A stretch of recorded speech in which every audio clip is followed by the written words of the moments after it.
Perfeito. Então, a partir desse momento, eu dou meu bom dia formal a todos vocês. Eu vou compartilhar a tela. A partir desse momento, eu só vou me enxergar o meu trabalho na tela, não vou mais conseguir enxergar vocês. Lembrando que qualquer dúvida, pode ser escrever por escrito ou fazer a pergunta oralmente durante a aula, fiquem à vontade, certo? Vamos lá, então. Opa. Isso. Finalizar, modo de tela cheia. Perfeito. Todos estão vendo? Sim. Sim? Uhum. Perfeito, então. Ótimo. Então, na aula de ontem, não é, nós iniciamos o nosso curso, mini curso, Neomedievalismos Eclesiásticos de São Paulo, não é, e nós tratamos, portanto, da Catedral da Sé e falamos do histórico dela, enfim, dos detalhes, as nuances, não é, que levaram até esse colosso, não é, que é o mais famoso, assim, da América Latina, não é? Então, hoje nós vamos dar continuidade à igreja, não é, do nosso curso, a igreja de Nossa Senhora da Conceição de Santa Ifigênia, que foi com a Catedral de São Paulo, e amanhã vamos, portanto, concluir o curso falando da igreja de Santa Cecília e São José. Então, na aula de hoje, não é, nós vamos tratar exclusivamente da igreja de Nossa Senhora da Conceição de Santa Ifigênia, não é? Vamos lidar com a questão do nome dessa própria igreja, não é? Se ontem falamos, então, de uma catedral neogótica, que foi pensada para ser neogótica, porque segundo o Dom Duarte Leopoldo e Silva e o próprio pensamento da época, não é? Aqui eu me refiro ao Zeitgeist, né? Aquele termo alemão, do espírito do tempo, em que Dom Duarte era perfeitamente aquele exemplo, não é? De homem de seu tempo, que estava atrelado ao que existia, né, e vinculado e tinha um pensamento em harmonia, não é, com tudo que era do mais moderno que se podia imaginar no momento, em termos de construções de novas igrejas e catedrais pela Europa, não é? Então ele optou por um modelo alemão, não é?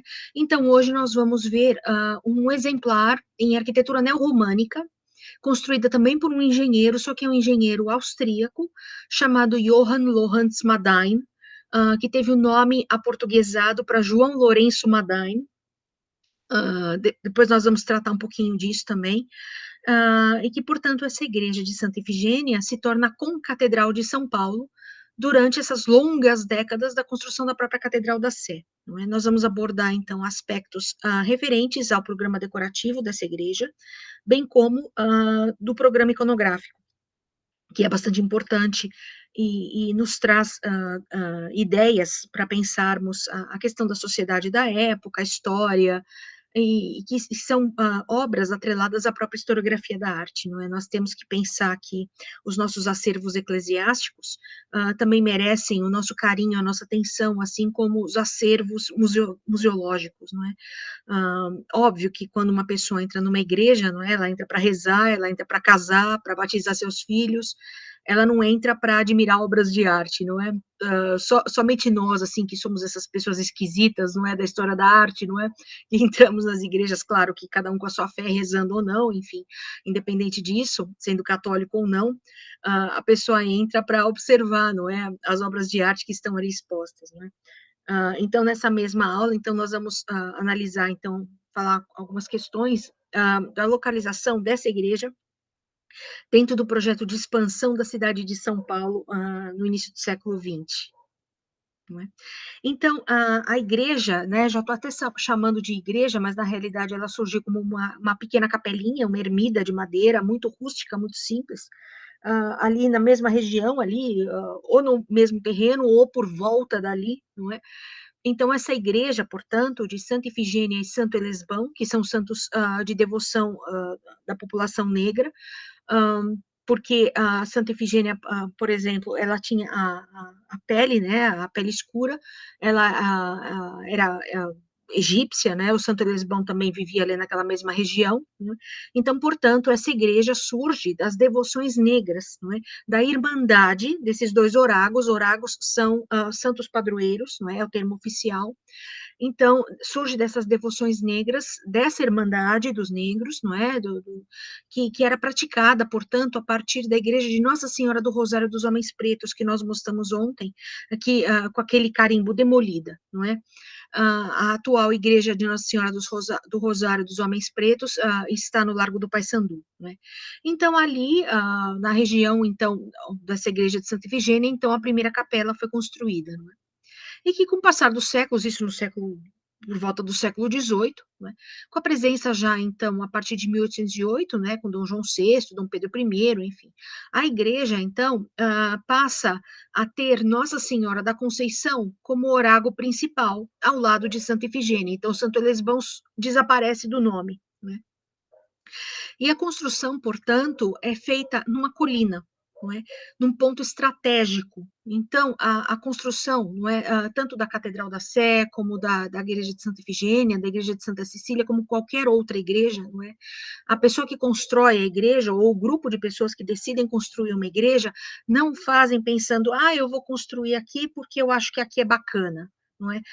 Acho que fica bonito ter uma igreja aqui. Não, a gente tem que pensar que a construção de uma igreja, não é, serve como um ponto estratégico, não é, que permite acesso fácil ao rio Anhangabaú. Então, para quem conhece São Paulo bem, né, sabe que ali na 23 de maio, né, enterrado debaixo do asfalto, está canalizado o rio Anhangabaú, que dá o ar de sua graça toda vez que chove forte em São Paulo, não é?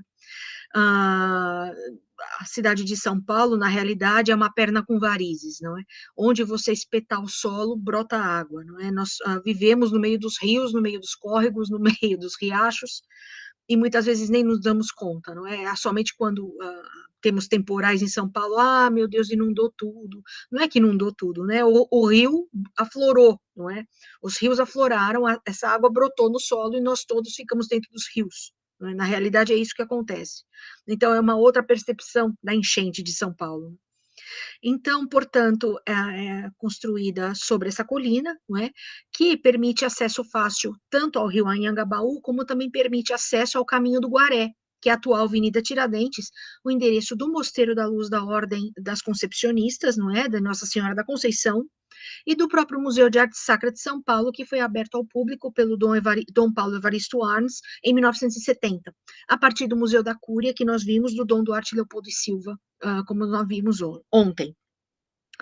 Portanto, essa seria os registros, não é? A gente tem uma dificuldade em obter registros, não é? Seja de maneira iconográfica, seja de maneira fotográfica, seja por pintura, por aquarela. É meio difícil a gente conseguir imagens, não é, das antigas igrejas de São Paulo, não é? Essas que foram demolidas, não é? Então, aqui eu trouxe para vocês, portanto, uma igreja, não é? Uma foto da segunda versão em taipa. Então, a terceira versão que nós temos atual é a terceira, não é? A igreja que vemos quando nós vamos hoje novamente fazer passeio de metrô, não é? Eu virei garota propaganda do metrô de São Paulo, não é? Por uma boa causa, não é? Para falarmos do nosso patrimônio. Então, essa igreja de Nossa Senhora da Conceição de Santa Ifigênia, não é? Essa é a foto da segunda versão em taipa, então, se vocês observarem, não é? Ela é facilmente confundível, né, digamos assim, com a própria matriz da Sé, não é? Elas são todas muito parecidas, porque elas têm o mesmo partido arquitetônico colonial, de paredes espessas e baixas, não é? Com geralmente uma porta, uma torre, o sino, então nós temos a cruz no topo, nós temos todo um conjunto de elementos arquitetônicos, não é? Dessa arquitetura colonial, não é? Que conversa muito com o barroco e conversa muito com o rococó, e seguindo bem uma linhagem, né, de tradição portuguesa, né, de construção de igrejas, não é? As fachadas são sempre muito mais simples do que as igrejas são por dentro, né? Infelizmente, não foi possível descobrir imagens dessas igrejas internamente, não é? Na minha pesquisa, eu lido com essa frustração diariamente, não é? Acredito que nas pesquisas de cada um de vocês também, não é? Às vezes a gente sai de casa, levanta, fala, hoje eu vou descobrir tudo na minha vida, não é? Vou fazer uma pesquisa lá no arquivo da Cúria, enfim, nos arquivos das igrejas, enfim, onde for fazer a pesquisa, eu vou descobrir tudo na minha vida, volta para casa, não descobriu nem um décimo daquilo que queria, não é? Ou às vezes até toma surpresas, gratas surpresas, descobrindo coisas que não imaginava. Não é? Então, essa igreja de Nossa Senhora da Conceição, então essa era a igreja, não é? Do lado esquerdo é a atual Rua de Santa Ifigênia, não é? Um pouquinho diferente do que é hoje em dia, não é?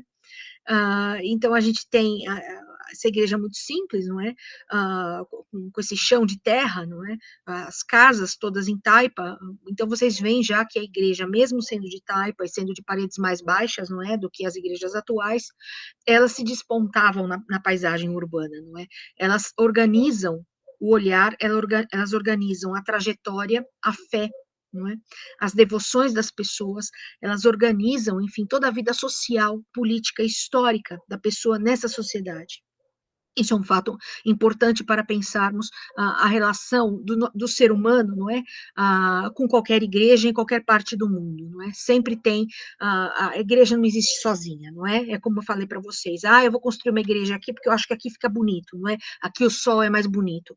Não, não é isso, não é? Tem toda uma questão por trás, né? Todo um processo por trás. Ah, uma segunda foto localizada já de autoria desconhecida, então vocês vejam que na foto anterior era chão de terra batida, não é? Essa foto já é de 1905, de autoria desconhecida, não é? Em que já se tem um processo diferente já em São Paulo, não é? De uma urbanização já avançando, digamos assim, não é? E aqui é uma foto que nós temos já o paralelepípedo, não é? E as linhas do bonde, não é? E que, portanto, nós temos a foto, é uma foto muito triste, porque é a foto da demolição da igreja de Santa Cecília em 1905, não é? O que é uma grande tristeza, não é? Porque a gente não, como eu falei ontem, a gente não pode pensar com a cabeça que se tinha, não é? Que se tinha na época, não é? Hoje em dia, se alguém chegasse e falasse, vamos demolir a igreja, ia ser um escândalo, não é? Ia ser inaceitável. Como assim vai demolir uma igreja, né? Só porque ela é antiga, não é? Só porque ela está fora de moda, digamos assim. Não é? Então, se a gente olhar a foto precedente, não é? E olhar o coroamento dessa torre, não é? A gente percebe uma alteração já, não é? Que passou por reforma até 1905, né? Então, a igreja passa, mesmo o formato das janelas, não é? Na foto anterior, não é? Com essas janelas, com esse arco, não é? Um arco mais rebatido, né, sobre as 5 janelas do topo, não é?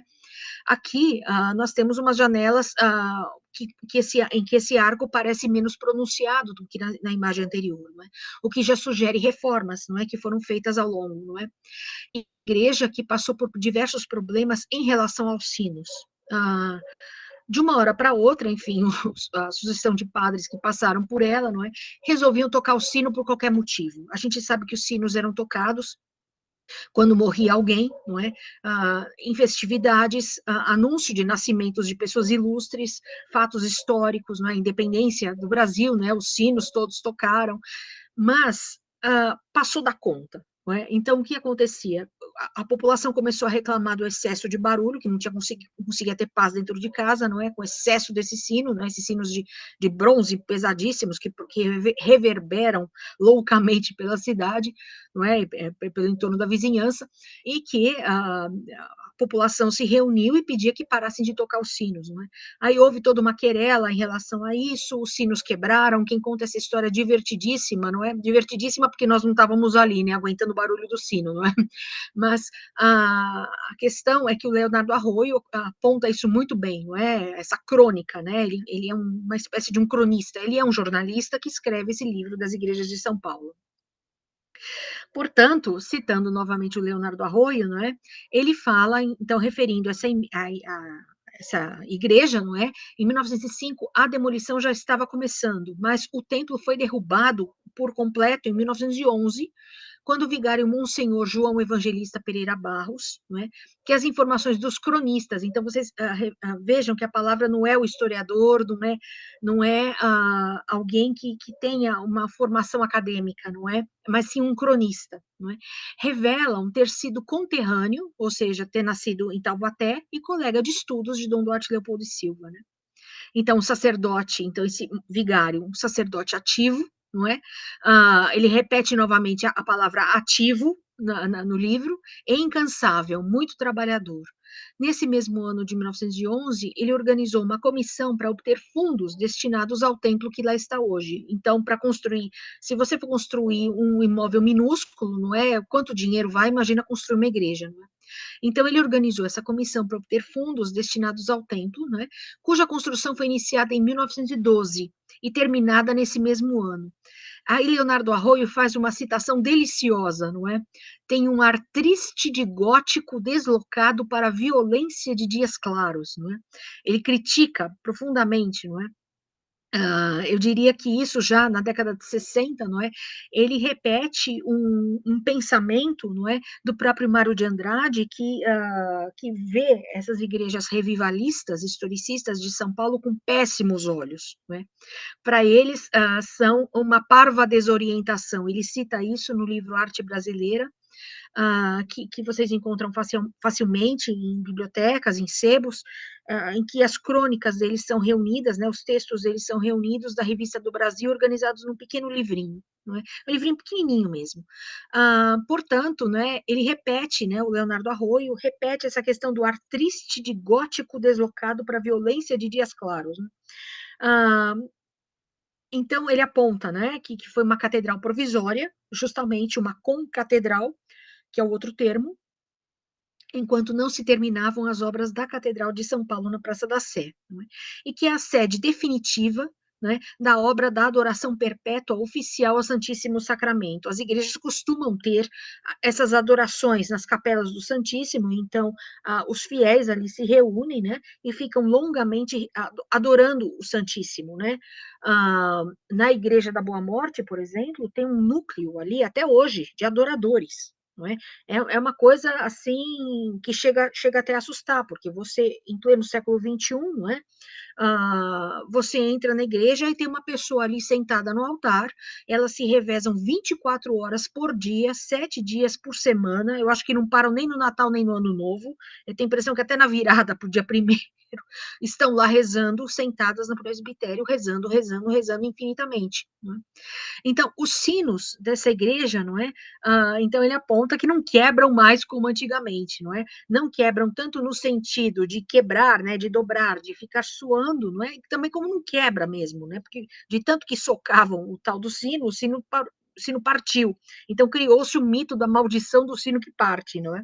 Até que isso foi resolvido com o sino da igreja nova, não é? Que foi construída. Né? Então, só para rememorarmos, esse é o nosso arcebispo querido, Dom Duarte Leopoldo e Silva, não é? Eu devo toda a minha homenagem a ele, porque sem ele minha pesquisa não existiria, não é? Graças a ele nós temos o Museu de Arte Sacra, nós temos o Arquivo Metropolitano Dom Duarte Leopoldo e Silva, lá na Avenida Nazaré, não é? Tudo organizadinho, catalogadinho, bonitinho, pronto para pesquisa, não é? De todos nós, não é? E esse, portanto, é o engenheiro, não é? O Johann Lorenz Madain, né, que nasceu em 1857 e morreu em 1918. Né? Ele vem para o Brasil a pedido do abade beneditino alemão Dom Miguel Cus, né, para colaborar na preservação das características do Mosteiro de São Bento de São Paulo, que estava em expansão. Né? Então, eu mostrei ontem para vocês, na nossa primeira aula, não é? Uma foto do Mosteiro de São Bento, que estava sendo reconstruído. Né? Então, também era uma edificação colonial, não é? De arquitetura colonial, e que foi posta no chão, não é? E foi toda refeita de uma linguagem revivalista, não é? Historicista, e que está localizada na extremidade oposta do viaduto Santa Efigênia. Não é? Portanto, esse simpático senhor, não é, de sorriso farto, não é, um estilo até bonachão, né, ele vem para o Brasil, então ele faz a igreja de Santa Efigênia, ele faz a matriz da cidade de Jaú, no interior paulista, em Santa Rita do Passa Quatro também ele tem obras, enfim, ele tem algumas obras aqui no Brasil, não é, de igrejas, não é? E ele colabora, portanto, no Mosteiro de São Bento, não é? Como eu disse para vocês. E essa é a planta, portanto, que o Johann Lorenz Madain apresenta, não é? É um projeto de 1904, não é? Vejam que curioso que é isso, não é? É um colosso, não é? É muito maior em escala do que a antiga igreja, não é? Como eu mostrei para vocês no início da nossa aula. não é? Se ela se destacava em relação ao casario, não é? Agora, então, num projeto, não é? Você vê que as casas parecem caixinhas de fósforo perto, né? Então, existe essa dimensão de ser uma igreja que se implanta, não é? Na paisagem urbana, não é? E faz com que o olhar do fiel, não é? Seja atraído para esse colosso, não é? Europeu que está sendo colocado ali, né? Então, essa é a planta da fachada, não é? À esquerda, e à direita nós temos a planta lateral dessa igreja de Nossa Senhora da Conceição de Santa Efigênia, não é? Na planta da fachada se lê Largo do Palácio número 7, o endereço era esse, não é? E o nome é abrasileirado João Lourenço Madain, arquiteto, não é? Está escrito no cantinho esquerdo inferior. Né? Então, vocês veem que se eu apresentasse apenas essas fotos, né, e tivesse cortado a microfrase, né, digamos assim, fachada da Rua de Santa Efigênia, não é, e mostrasse para vocês, e eu perguntasse onde fica isso, não é, vocês me diriam claramente e seguramente que isso era na Europa, não é? Faz lembrar, inclusive, a lateral um pouquinho, não é, da própria Notre-Dame, né, de Paris, não é? Que espero que seja, enfim, reaberta ao público quanto antes, não é? Que seja recuperada do triste incêndio que aconteceu. Mas que o modelo dessa igreja neorromânica, não é? Que é o novo românico, não é? Partiu, portanto, de uma igreja em Berlim, não é? Que é a igreja do Kaiser Wilhelm I, não é? Ela foi construída em 1900, não é? E é de um outro arquiteto, não é? De um arquiteto que nós já vamos ver em detalhe um pouco isso, mas essa igreja, ela ainda existe, ela foi duramente bombardeada na Segunda Guerra Mundial, ela não destruiu por completo por milagre, não é? Então, o que os alemães fizeram? Eles não reconstruíram a igreja, eles mantiveram, eles preservaram as ruínas, não é? E ela virou um ponto turístico, enfim, um patrimônio, um monumento da guerra, um monumento contra o nazismo, né? Das destruições feitas às custas do nazismo. Então, essa igreja foi duramente atacada, essa torre não existe mais, não é? Eles fizeram algumas alterações nessas ruínas, preservando essas ruínas, não é? Então, virou histórico, virou um museu de história da ruína nazista, digamos assim. Né?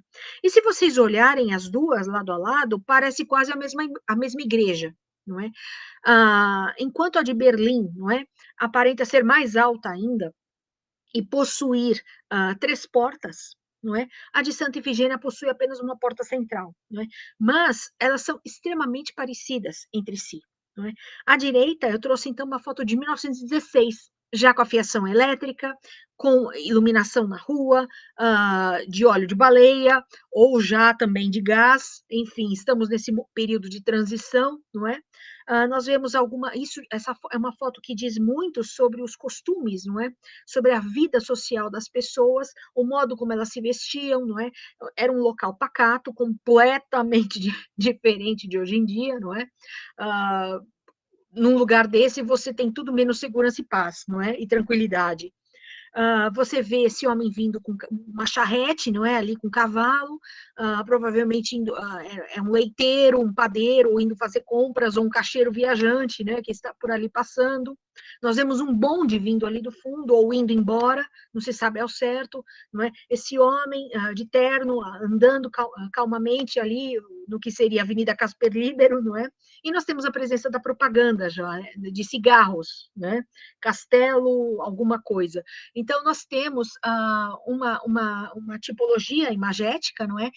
De uma fotografia que documenta a igreja, mas que, ao mesmo tempo, diz muito além da própria igreja, não é? Da própria construção da igreja. Até aqui está tudo bem? Vocês estão com alguma dúvida? Querem fazer alguma pergunta? Tudo bem por aqui. Tudo bem? Ninguém mandou nada no chat. Natália falou que tá tudo certo. Tudo certo? Sim. Perfeito. Então, agora é hora do choque, né?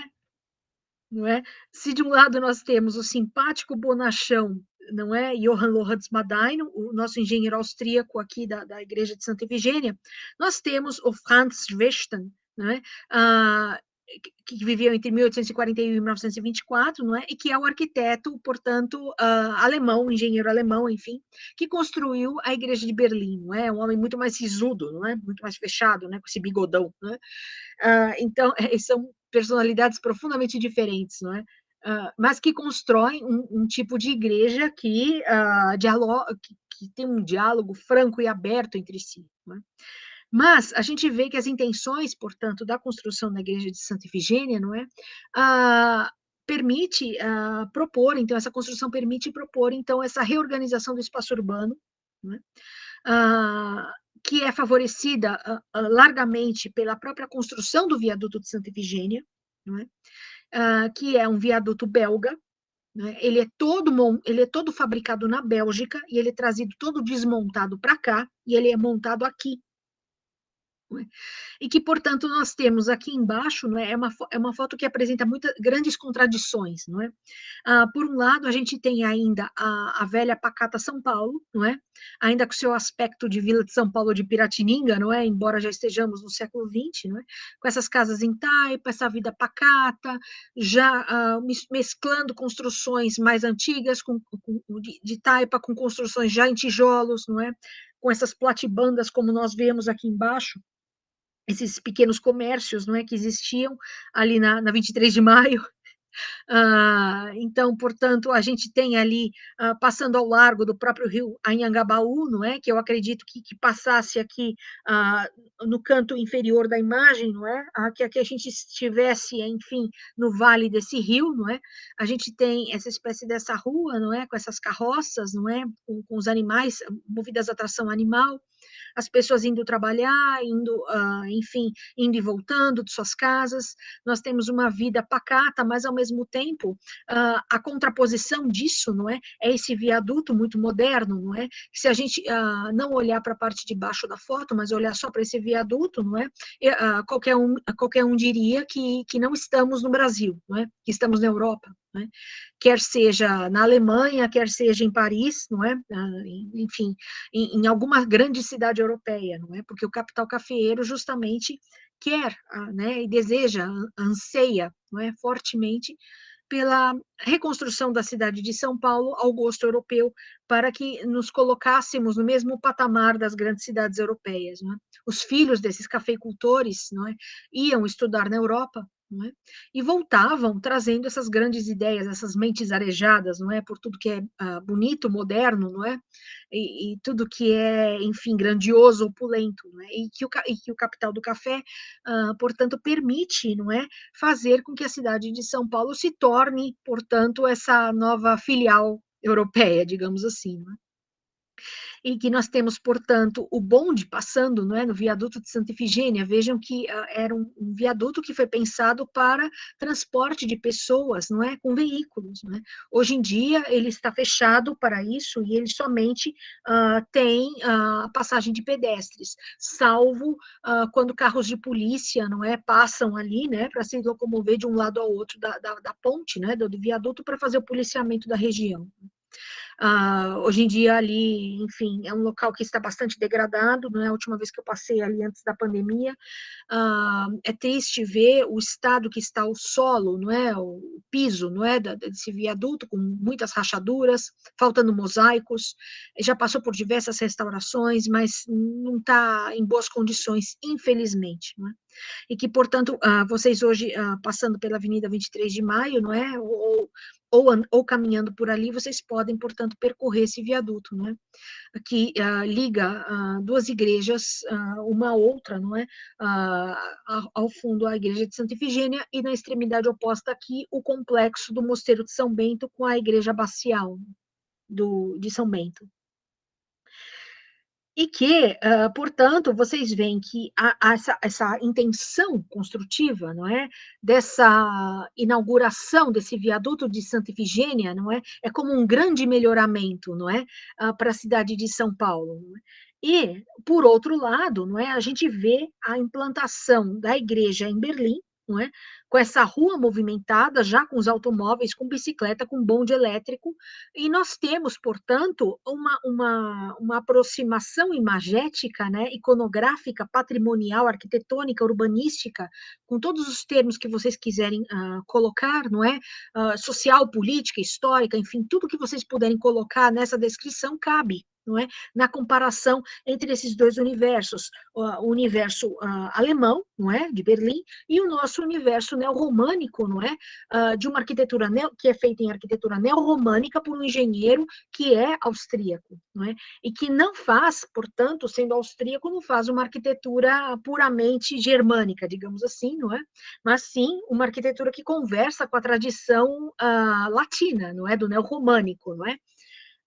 Então a gente tem essa implantação, não é, dentro da cidade, das cidades, desses dois novos colossos religiosos, não é, digamos assim. Né?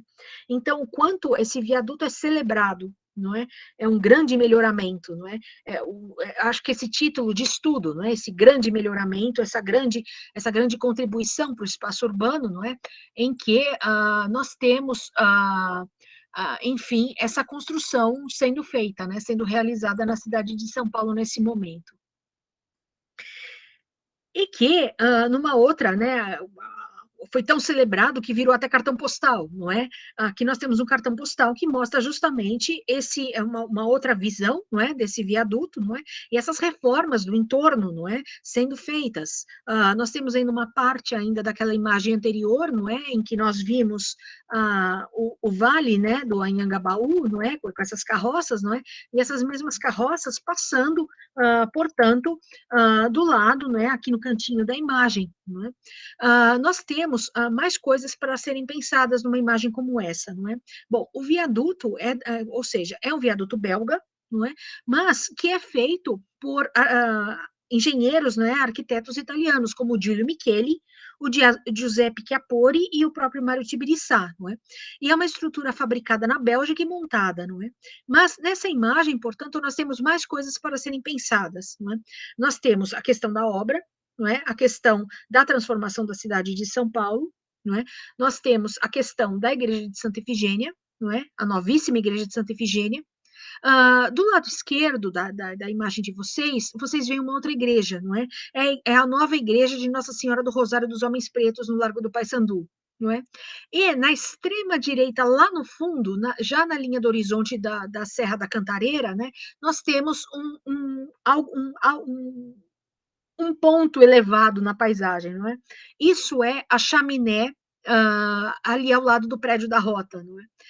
Ela despontava na paisagem, não é? Ela é feita em tijolos curvos, né? Ela está preservada, tombada, não é? Porque ela tem essa tipologia construtiva, não é? Que não existe mais, portanto, muitas das chaminés que restaram, né? Elas são tombadas, elas não podem ser demolidas, não é? E essa é uma delas. Além de ser histórica, não é? A questão do fornecimento de energia elétrica para 29 quarteirões da cidade de São Paulo nesse momento. Então, nós temos a questão da igreja de Santa Efigênia, não é? Portanto, vocês veem que as duas igrejas, não é? Se a gente esquecer a chaminé, não é? Que é o grande melhoramento urbano também, não é? Além do viaduto, nós temos as igrejas como organizadoras territoriais. Não é? Elas organizam, não é? A movimentação da população dentro da cidade de São Paulo, não é? É um viaduto, não é? Essa questão do viaduto, não é? Que dá na porta da igreja, não é? É um processo que vai se repetir também na igreja de Santa Cecília, como nós vamos ver amanhã, não é? Então, essas igrejas acabam sendo o ponto inicial e o ponto final de caminhos, não é? Na igreja de Santa Cecília nós vamos ver isso de uma outra maneira amanhã, mas na igreja de Santa Efigênia, portanto, nós temos a igreja, não é, de Santa Efigênia, que está, enfim, no caminho, na extremidade oposta de uma igreja beneditina, não é? Então, nós temos as igrejas das ordens, as igrejas das irmandades, como a Nossa Senhora do Rosário, e nós temos as igrejas da própria igreja, né, enquanto instituição, como é a igreja de Santa Efigênia, que partiu, portanto, de uma devoção, né, de devoções negras, oriundas da Irmandade do Rosário. Então, a gente vê toda essa articulação da religiosidade, não é, acontecendo na cidade de São Paulo nesse momento, não é, como uma forma de atrair os fiéis, não é, uma forma de organizar a vida religiosa dessas pessoas no espaço urbano. Até aqui, tudo bem? Alguém quer fazer pergunta? Não, só mandaram no chat, a Cristina mandou: Karen, por favor, depois você poderia passar a referência do livro que citou, onde encontram-se as críticas sobre as igrejas revivalistas? Sim, eu passo. É o livro do Mário de Andrade, eu passo. Eu vou passar. Amanhã eu vou fazer o seguinte: depois que terminarmos a aula, eu vou mandar a bibliografia do curso para vocês, certo? Eu vou mandar por e-mail, certo? A bibliografia do curso, e o Mário de Andrade estará lá certamente, certo? A Natália Então comentou: amanhã, estou amando as sim, fotos. as fotos são lindas, não é? É impossível não amá-las, não é? Então, eu trouxe para vocês por falar em postal, não é? Portanto, esses postais servem, não é? Como propaganda da cidade de São Paulo, né? Além de souvenirs, né, da cidade de São Paulo, elas também são propagandas. Então, são imagens que circulam, não é? São reproduções baratas que circulam na mão das pessoas, não é? E que a pessoa manda um postal para um parente ou para um amigo que está no exterior ou que está em outro estado do país, não é? Quando você vier a São Paulo, venha conhecer, não é? Lembrança da Santa Ifigênia, aquelas coisas, não é? Enfim, desses relatos afetivos, não é? Que os postais permitem, não é? E por falar em postal, portanto, nós temos esse do Largo Paissandu, não é? Que já é um postal em tricromia, não é? Que parece quase que uma foto colorizada, e justamente ele foi feito a partir de uma foto colorizada, não é? A fotografia, enfim, com o avanço dos processos fotográficos, a colorização das fotografias é possível, não é? E esse é um exemplo claro disso, e que isso é reproduzido, portanto, em tricromia, não é? Então, aqui a gente tem aquela igreja que eu falei à esquerda, não é? Que é a igreja Nossa Senhora do Rosário, não é? Dos Homens Pretos, do Largo do Paissandu, que foi inaugurada em 1908, também de arquitetura revivalista, não é? A primeira era colonial e não ficava ali, ficava na região da Praça Antônio Prado, não é? E que ali foi, enfim, foi tudo derrubado, alargado para virar um caminho para a Avenida São João, não é? Ali na Praça Antônio Prado, só um pequeno parênteses, né? Ali até se tornar um local, digamos que civilizado, não é? Vocês vão entender porque eu estou usando esse termo. Ali se chamava Largo da Briga, não é? Ah, nos séculos 17, 18, não é? As pessoas resolviam as suas divergências, digamos assim, não é? As suas opiniões na base do facão, não é? Então, as famílias brigavam e resolviam ali na base do facão no Largo da Briga, não é? Então quem for ali, não é, passear na Praça Antônio Prado, que é um local tão bacana, não é? Tão gostoso de passear, não é? Tomar um café, não é? Passear, depois ir lá no Mosteiro de São Bento e depois voltar, ir para o CCBB, visitar as exposições bonitas que sempre tem lá, enfim, aquele prédio maravilhoso do Banco do Brasil, não é? Lembre-se que ali antigamente não era um local fofo, não é? Digamos assim, era um local violento. As pessoas resolviam suas vidas, as famílias quatrocentonas disputando poder, também quem mexesse com a mulher do outro, enfim, a coisa era resolvida na base da ponta do facão. Não é? Então as pessoas marcavam brigas ali e a coisa se resolvia ali. Não é? E os mortos, portanto, eram jogados no rio. Né? Os corpos eram jogados no rio em Anhangabaú. Né? Então não pensem nesse lado romântico, não é, da cidade de São Paulo, desse passado nostálgico, porque nem sempre o passado nostálgico é algo assim gostoso de ser rememorado, não é? Então, nós temos aqui, voltando então, não é? Fechando esse parênteses, nada, digamos, nada confortável da cidade de São Paulo, não é? Nós temos então a igreja de Nossa Senhora do Rosário dos Homens Pretos, né, como eu mostrei no postal precedente, não é? E ao fundo, a primeira igreja luterana de São Paulo, não é? Essa igreja ficou muito famosa no noticiário há poucos anos. A gente tem esse primeiro hotel aí na esquina, não é? Ele foi demolido, infelizmente, aquele prédio enorme que tinha sido construído, não é, que pegou fogo e desabou, não é? É um capítulo muito triste da história de São Paulo, não é? Que as pessoas morreram, foi uma tristeza imensa, não é? Centenas ali de desabrigados que ficaram acampados ali por meses a fio no Largo do Paissandu, porque não tinham para onde ir. E a igreja, né, sob o ponto de vista humano foi uma coisa horrorosa, mas também do ponto de vista patrimonial também foi horrível, porque essa igreja maravilhosa, essa igreja luterana, que é neogótica, não é uma pequena igreja, ela quase que desabou por completo, não é?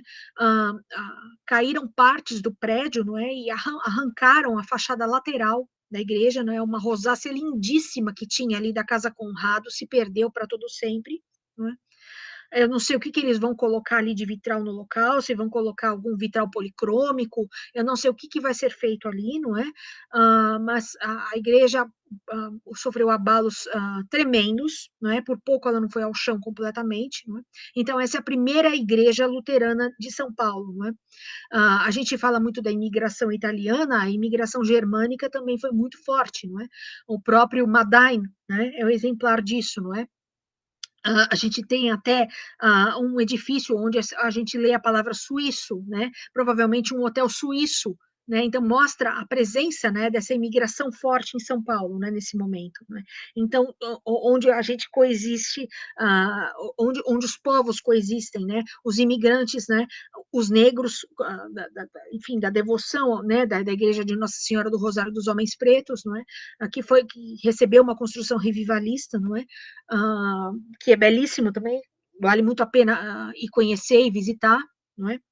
Mas que, portanto, voltando à questão do próprio viaduto de Santa Efigênia, não é?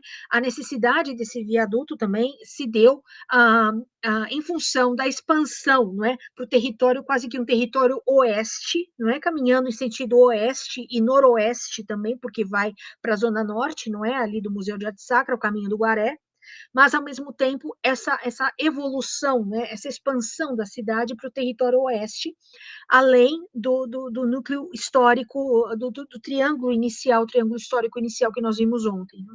Então, nós temos essa necessidade de ter um caminho, não é? O terreno era muito ruim, né? Tinha que atravessar o rio para chegar do outro lado, não é? O que era impraticável, não é?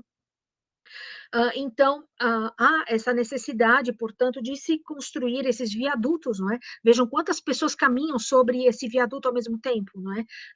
Quanta gente, né, caminha, não é? Vocês veem, então, que já é gente demais, né? Nesse período caminhando, não é? E que, portanto, um outro viaduto em paralelo, não é? Que passou por duas, três construções também é o próprio viaduto do Chá, não é? Por que Chá? Né? Porque ali no Vale do Anhangabaú havia uma propriedade imensa, não é? Que terminava ali, ia para os lados da própria Rangel Pestana e que tinha cultivo de chá. Então, por isso, o viaduto do chá. Né? Então, esse é o viaduto do chá, o mais moderno que existe, enfim, o atual. Não é? Nós temos a construção do Teatro Municipal a partir de 1911, então, uma outra construção europeia, né, revivalista, não é? Que dialoga muito com a própria Opéra Garnier, né, de Paris, que tinha acabado de ser aberta em 1875, não é? E que nós temos, portanto, esse caminho, não é, que terminando vai dar lá na Praça da República, que é o Largo dos Corros, onde queriam construir a Catedral da Sé, mas que, com a laicização do Estado, como eu falei ontem, não é? O que aconteceu ali, construiu-se, portanto, a Escola Normal do Ramos de Azevedo, não é? O Caetano de Campos, e que hoje é a Secretaria Estadual da Educação de São Paulo, né?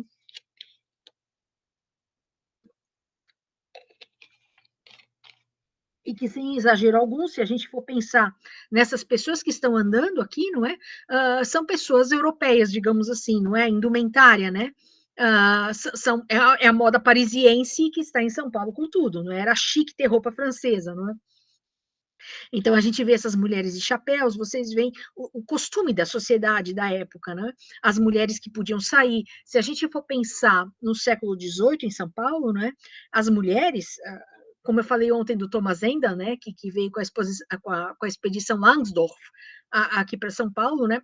As pessoas se fechavam nas casas e olhavam pelo Muxarabi, né? Pelos quadradinhos do Muxarabi, olhavam com desconfiança. As mulheres, até o século XVIII, eram proibidas de sair de casa. né? Elas só podiam sair de casa para ir para a igreja se fosse acompanhada pelo marido, não é? Ou por algum, enfim, por alguma figura masculina que se responsabilizasse por ela, um pai, um tio. Elas não tinham liberdade de caminhar pelas ruas, não é? Aqui já em 1914, portanto, nessa cidade europeia moderna, não é?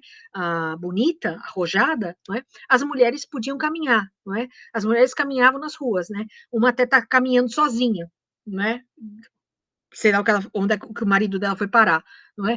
Deixou ele para trás. Mas, enfim, estou brincando. Então, a gente vê, enfim, essas construções já sendo feitas, não é? Essa cidade se modernizando cada vez mais, não é?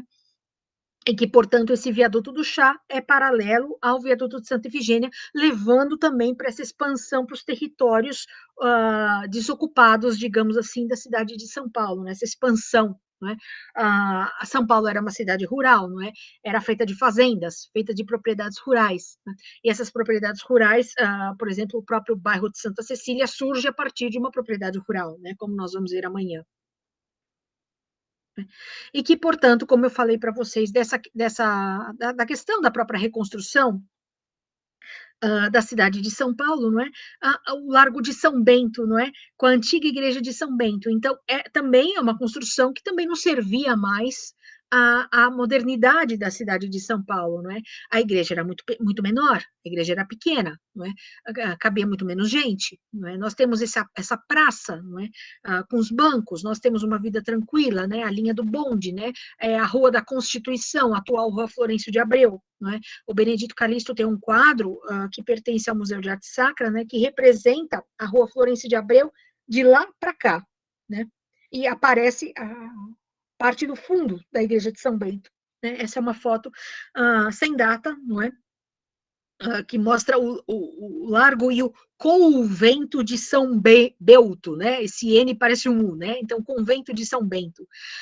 Então, a gente vê um tipo, não é, de construção com uma torre, não é? Como a própria igreja de Santa Efigênia, não é? Somente uma torre, enfim, essas janelas. Aqui nós temos duas portas, mas, enfim, a igreja é quase que uma porta só, não é? Construções muito mais simples, em taipa, de paredes mais rebaixadas e tudo mais, não é? E o quanto isso foi se transformando, não é? Para ser o que é atual, não é? Um choque, né? De repente, quando eu mudo a imagem dessa para essa, não é? Vocês veem o quanto a igreja aumentou inclusive de largura de fachada, não é? É muito maior, de altura, de comprimento, de extensão, de tudo, não é? Se transformou num verdadeiro colosso neorromânico, não é? Beneditino, não é? Que já era essa igreja já era de Nossa Senhora da Assunção e começa e continua sendo Nossa Senhora da Assunção, de uma arquitetura, portanto, também neorromânica, com ecos, alguns ecos neogóticos na decoração da fachada. Nós temos toda uma decoração interna, não é? Um programa iconográfico vindo da escola de Boyron, na Alemanha, não é? Nós temos esse mosteiro, nós temos o Colégio de São Bento, não é? Nós temos o metrô aqui na região das Árvores, não é? Novamente estou falando do metrô, né? Vamos pegar o metrô. Então a gente pega, então esse é o marco final, portanto, não é? Aqui, esse trecho é um trecho de esplanada na frente dessa igreja, né? Do largo, mas que não é ainda o viaduto de Santa Efigênia, mas é uma continuação natural desse viaduto, não é? Então vocês veem como uma igreja leva a outra, não é? E como elas são tão diferentes entre si. Né? Isso é um fato bastante importante da gente estar pensando também. Né? E que se a gente for parar para pensar, não é questão da construção de São Paulo, né? Então vocês veem, eu vou tentar com o mouse, vocês veem o cursor se movendo? Eu estou girando ele aqui, vocês veem? Sim. Então eu vou passar, não é? Tá vendo? Onde está escrito Triângulo Histórico de São Paulo, né? Se vocês observarem a letra B no topo da imagem, aqui é Santa Efigênia. Então, a igreja que nós estamos falando hoje está aqui. Não é? Então, a gente vem por esse viaduto, não é? Estou descendo o cursor, chegamos aqui no Largo de São Bento, né? Com a igreja e o mosteiro. Né? Então, se a gente continuar a pegar e atravessar, e atravessarmos reto, não é? Nós vamos terminar, então, no conjunto de São Francisco. Não é? E se atravessarmos para cá, Portanto, nós terminamos, portanto, na região do pátio do colégio, né, que está aqui em azul, né, e aqui o complexo todo da Catedral da Sé. Né? Então, a gente vê essas igrejas como grandes fontes de poder, não é? Fontes monumentais, patrimoniais da cidade de São Paulo, né? E o quanto tudo isso se articula dentro do espaço urbano. Né? Então, com essa expansão para os territórios oeste, portanto, a gente tem uma situação em que com a expansão, novas igrejas vão sendo necessárias, não é? Para que atraiam, que os fiéis sejam atraídos para elas, para que haja toda essa circulação de poder, essa circulação financeira, essa circulação de ideias, não é? Que são favorecidas, não é, pela construção das próprias construções, não é, pela própria cidade, digamos assim. Não é? Até aqui, tudo bem? Por aqui, sim. Natália falou tudo Alguém jóia. Alguém tem dúvida? Perguntem, fiquem à vontade. Tranquilo? Vamos continuar então. Então, a igreja de Santa Ifigênia, não é? Como eu falei para vocês, é uma concatedral, não é? O que significa uma concatedral? É importante que a gente pontue bem o significado disso para entendermos isso dentro do sentido da aula, não é? A concatedral é uma igreja, não é? De acordo com informações de um dicionário, é uma igreja com a dignidade de uma catedral. Né? Catedral é a sede da cátedra, onde senta o bispo, né? A poltrona do bispo, digamos assim, não é? O trono dele. Né? E que partilha a sede da diocese, né, com outra catedral. Então, enquanto a Catedral da Sé estava sendo construída, não é que eu falei para vocês que é um projeto gigantesco e que demora décadas para ficar pronto, né? A igreja de Santa Ifigênia, portanto, é escolhida para ser a concatedral, né? Então, quem ali, qual delas ali poderia ser uma concatedral nesse momento, né? Vamos ver o que nós tínhamos. Nós tínhamos o conjunto em taipa da São Francisco, não era digno para isso, não tinha tamanho. O conjunto de São Bento, o conjunto de São Bento estava ali naquela iminência de ser demolido para ser reconstruído. O pátio do colégio também não. Enfim, então, o que sobrou ali, né? Qual era a mais próxima, não é? A conta para ser concatedral, a nova igreja de Santa Ifigênia, não é? E que, portanto, nós temos a igreja, portanto, que é uma igreja neorromânica, projetada por um engenheiro austríaco, com elementos neogoticizantes na fachada e na sua ambientação, decoração e programa iconográfico interno. Então, nós vamos começar a ver com muito cuidado alguns elementos que favorecem a nossa análise. Né? Então, essa é a igreja, né? Que entre 1930 e 1954, não é? Portanto, em razão da construção dessa sede em São Paulo, essa igreja, então, serve de catedral. Né? Em 18 de abril de 1958, não é? Ela já foi elevada ao grau de basílica, com o nome de Basílica do Santíssimo Sacramento, por causa da adoração do Santíssimo. E quem fez isso, quem determinou isso foi o Papa Pio XII, não é? Somente o Papa tem poder de determinar essas coisas. Né? E ela foi tombada pelo Conselho Municipal de Preservação do Patrimônio Histórico e Cultural e Ambiental da cidade de São Paulo em 1992, né, o Compresp. E o que é uma judiação, não é? Ela é tombada, não é? Só que ela está literalmente quase tombando, não é? Ela tem problemas graves de conservação, porque falta dinheiro, não é? Muita coisa já foi feita, andaram trabalhando ao longo desses últimos anos na conservação dela, de telhado, enfim, problemas estruturais, mas em relação às pinturas internas, não é? Enfim, em relação à ambientação interna, há muito ainda a ser feito, não é? Vocês veem que é uma situação triste, não é? Outra coisa que eu aponto como triste, não é? Como nós vimos elas brilhando ali no horizonte, né, da cidade, não é? Atualmente, para você localizar uma igreja, você tem que quase que encostar o nariz nelas, não é? Você tem que se aproximar muito, porque você não enxerga mais essas igrejas na paisagem urbana. Não é? A própria Catedral da Sé enfrenta o mesmo problema. Não é? O único ponto que eu consigo enxergar a Catedral da Sé é quando eu venho pela Radial Leste, vindo da Zona Leste para o centro, num determinado ponto ali próximo da região do Glicério. Só ali eu consigo enxergar uma pequena parte do telhado da Catedral da Sé. Então, vocês veem o quanto essas igrejas foram... e aqui é um colosso de 111 metros de altura, não é? Então, vocês veem o quanto essas igrejas, que são altíssimas, não é? Em pé direito, não é? O quanto elas desapareceram na paisagem, né? Isso é uma tristeza, não é? As igrejas não têm mais o poder de organizar a população no espaço urbano, não é? As rotas das pessoas no espaço urbano, mesmo que elas não fossem para as igrejas, não é? Mas se alguém chegasse e falasse, onde é que fica a padaria do Joãozinho? Olha, aí a pessoa indica, olha, tá vendo ali aquela torre da igreja? Tá vendo aquela igreja ali? Então, a padaria do Joãozinho, você vira à direita, você anda, sei lá, uns 20 metros, você tá ali na padaria do Joãozinho, né? Então, essas igrejas também tinham essa função também de localizar as pessoas no espaço urbano, né? E não tem mais isso. Né? Então, se eu quisesse chegar na padaria do Joãozinho, hoje, ali, né, do lado da igreja de Santa Ifigênia, né, que ficasse ali na Casper Libero, sei lá, a 30 metros ali para dentro da avenida, não é? E eu chegasse para alguém e dizer, olha, eu estou querendo ir na padaria do Joãozinho, você sabe onde é que é? A pessoa não vai nem falar na igreja. Né? Ou se falar, vai falar, olha, ali na esquina, você vira ali na esquina, você anda 20 metros, tá vendo? Vira ali à direita e você vai. Quer dizer, a igreja deixou de ser um referencial também de localização territorial dentro da cidade, não é? Ela perde um pouco essa sua função, não é? De uma teoria que é desenvolvida pela Françoise Choet, sobre a questão da alegoria do patrimônio, não é?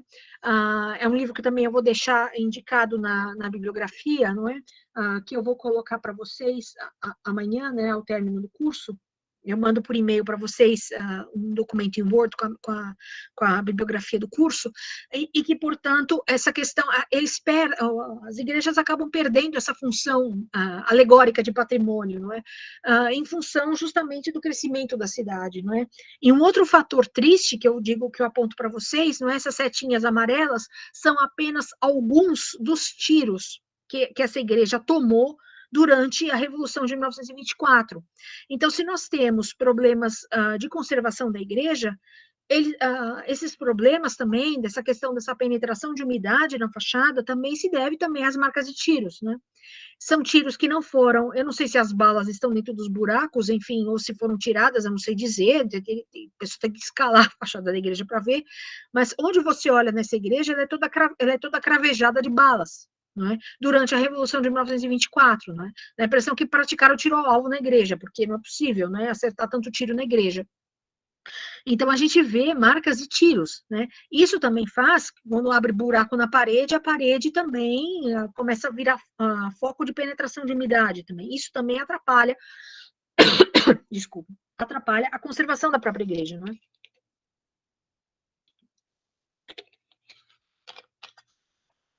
E vocês só imaginem o desespero que as pessoas passaram no entorno com esse tiroteio horroroso, né? Que aconteceu no centro de São Paulo durante a Revolução de 1924, né?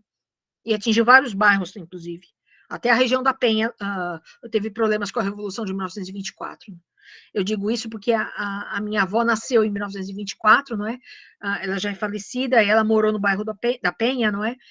Aqui em São Paulo, e há relatos da família, não é? Do pavor que passaram, né? Que a mãe dela, né? Minha bisavó, enfim, a família toda passou na época, não é? Com medo, né? Da Revolução de 1924, né? Que as pessoas ficaram abrigadas, não é? Refugiadas dentro de suas próprias casas, com medo, né? De tiroteio durante uma revolução. Né?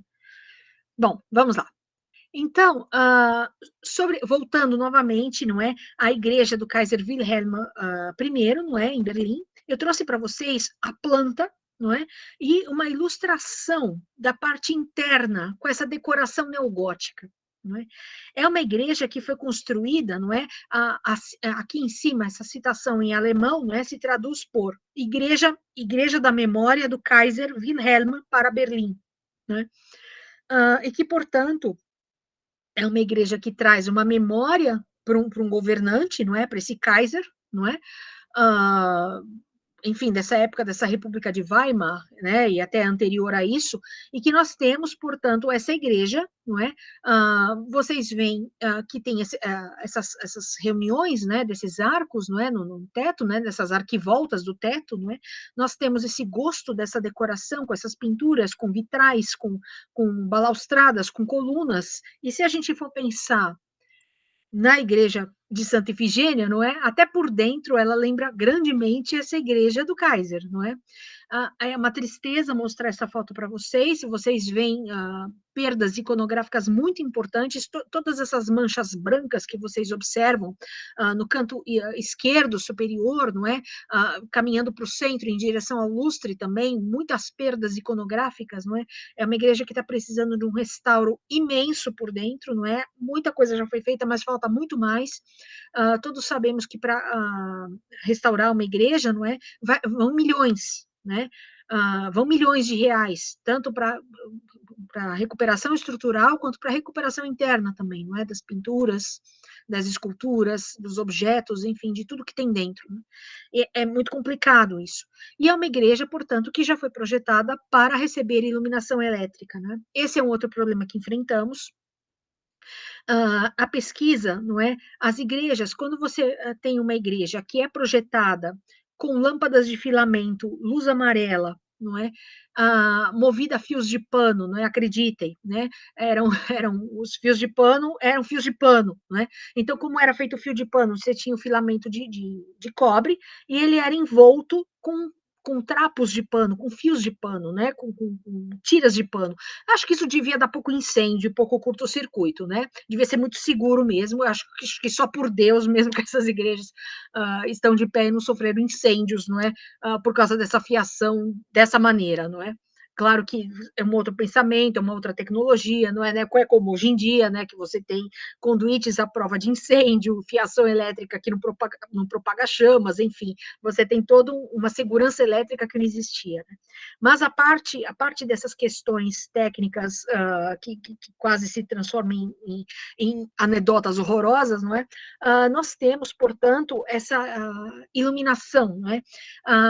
Quando você entra numa igreja, não é? A mesma coisa da Catedral da Sé e a igreja de Santa Cecília, que nós vamos ver amanhã. A partir do momento em que as lâmpadas de filamento, não é? Essas luz amarela, é substituída por lâmpadas eletrônicas atuais ou lâmpadas de LED atuais, não é? Em função da própria economia, né? Porque uma conta de luz não é brincadeira pagar, não é? Imagina iluminar uma igreja inteira, quanto vai de luz, não é? Mas a questão é que ocorre uma queda, digamos assim, na interpretação, uma queda na percepção daquilo que está ali, não é? E da intenção daquilo que está pintado. Não é?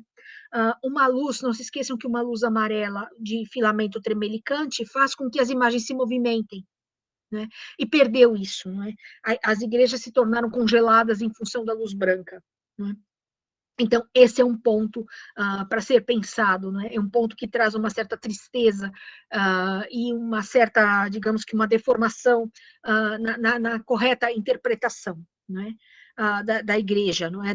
Enfim, de tudo, do patrimônio que tem dentro da igreja. Então, a gente tem aqui a nave central, o presbitério, os 2 púlpitos, né? É uma igreja de planta neorromânica, como eu falei, em cruz latina, mas é uma cruz latina um pouco menos alongada do que de costume. Não chega até a deformação da Igreja da Consolação, que é quase uma cruz grega, de tão achatada que é, embora ainda seja uma cruz latina e seja uma arquitetura do engenheiro alemão Maximilian Emil Hell, que nós vimos ontem, não é? E que não deu tempo de trazer para o nosso curso, não é? Porque são apenas 3 dias, não é?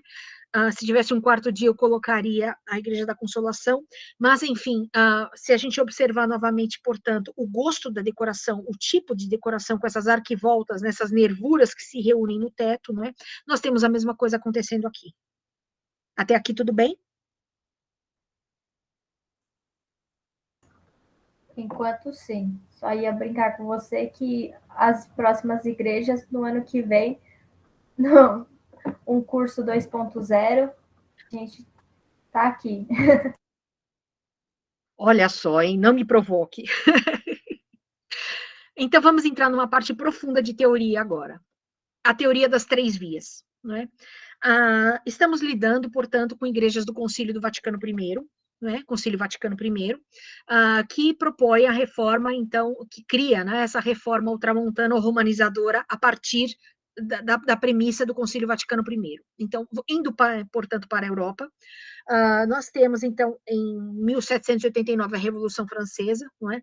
Em que o patrimônio da igreja sofre um abalo considerável, com a Revolução Francesa, não é? Freiras são violentadas, mosteiros, conventos são invadidos, queimados, roubados, saqueados, não é? Enfim, ocorre toda sorte de iconoclastia que se possa imaginar, não é? Além de crimes, e que, portanto, dentro desse Concílio do Vaticano I, não é? E até mesmo antes já se existia um pouco dessa questão, dessa teoria que nós vamos trazer aqui agora, mas que que recebe um grande reforço positivo, digamos assim, a partir das premissas do ultramontanismo, né? E que são as três vias, né? Lembrando que o número 3 remete à Santíssima Trindade. Então, toda vez que vocês virem dentro de uma igreja algo que você conta em 3, você já remete à Santíssima Trindade. Então, nós temos as três vias dentro de uma igreja: a via purgativa, iluminativa e unitiva, né? Então, quando você entra pela igreja pela primeira vez, se você não é batizado e você vai ser batizado, você purga os seus pecados pelo batismo.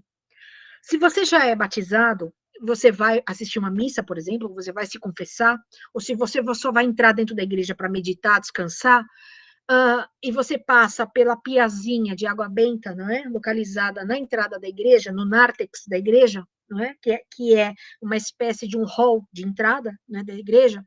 Você, a partir do momento que você toca na água benta e você faz o sinal da cruz, você está purgando os seus pecados, não é?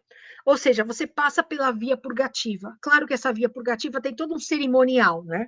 Você está na rua, você sobe a escadaria da igreja, não é? As igrejas costumam ter degraus, porque a igreja não pode estar no mesmo plano mundano, no plano da nossa vida normal, da vida ordinária, digamos assim.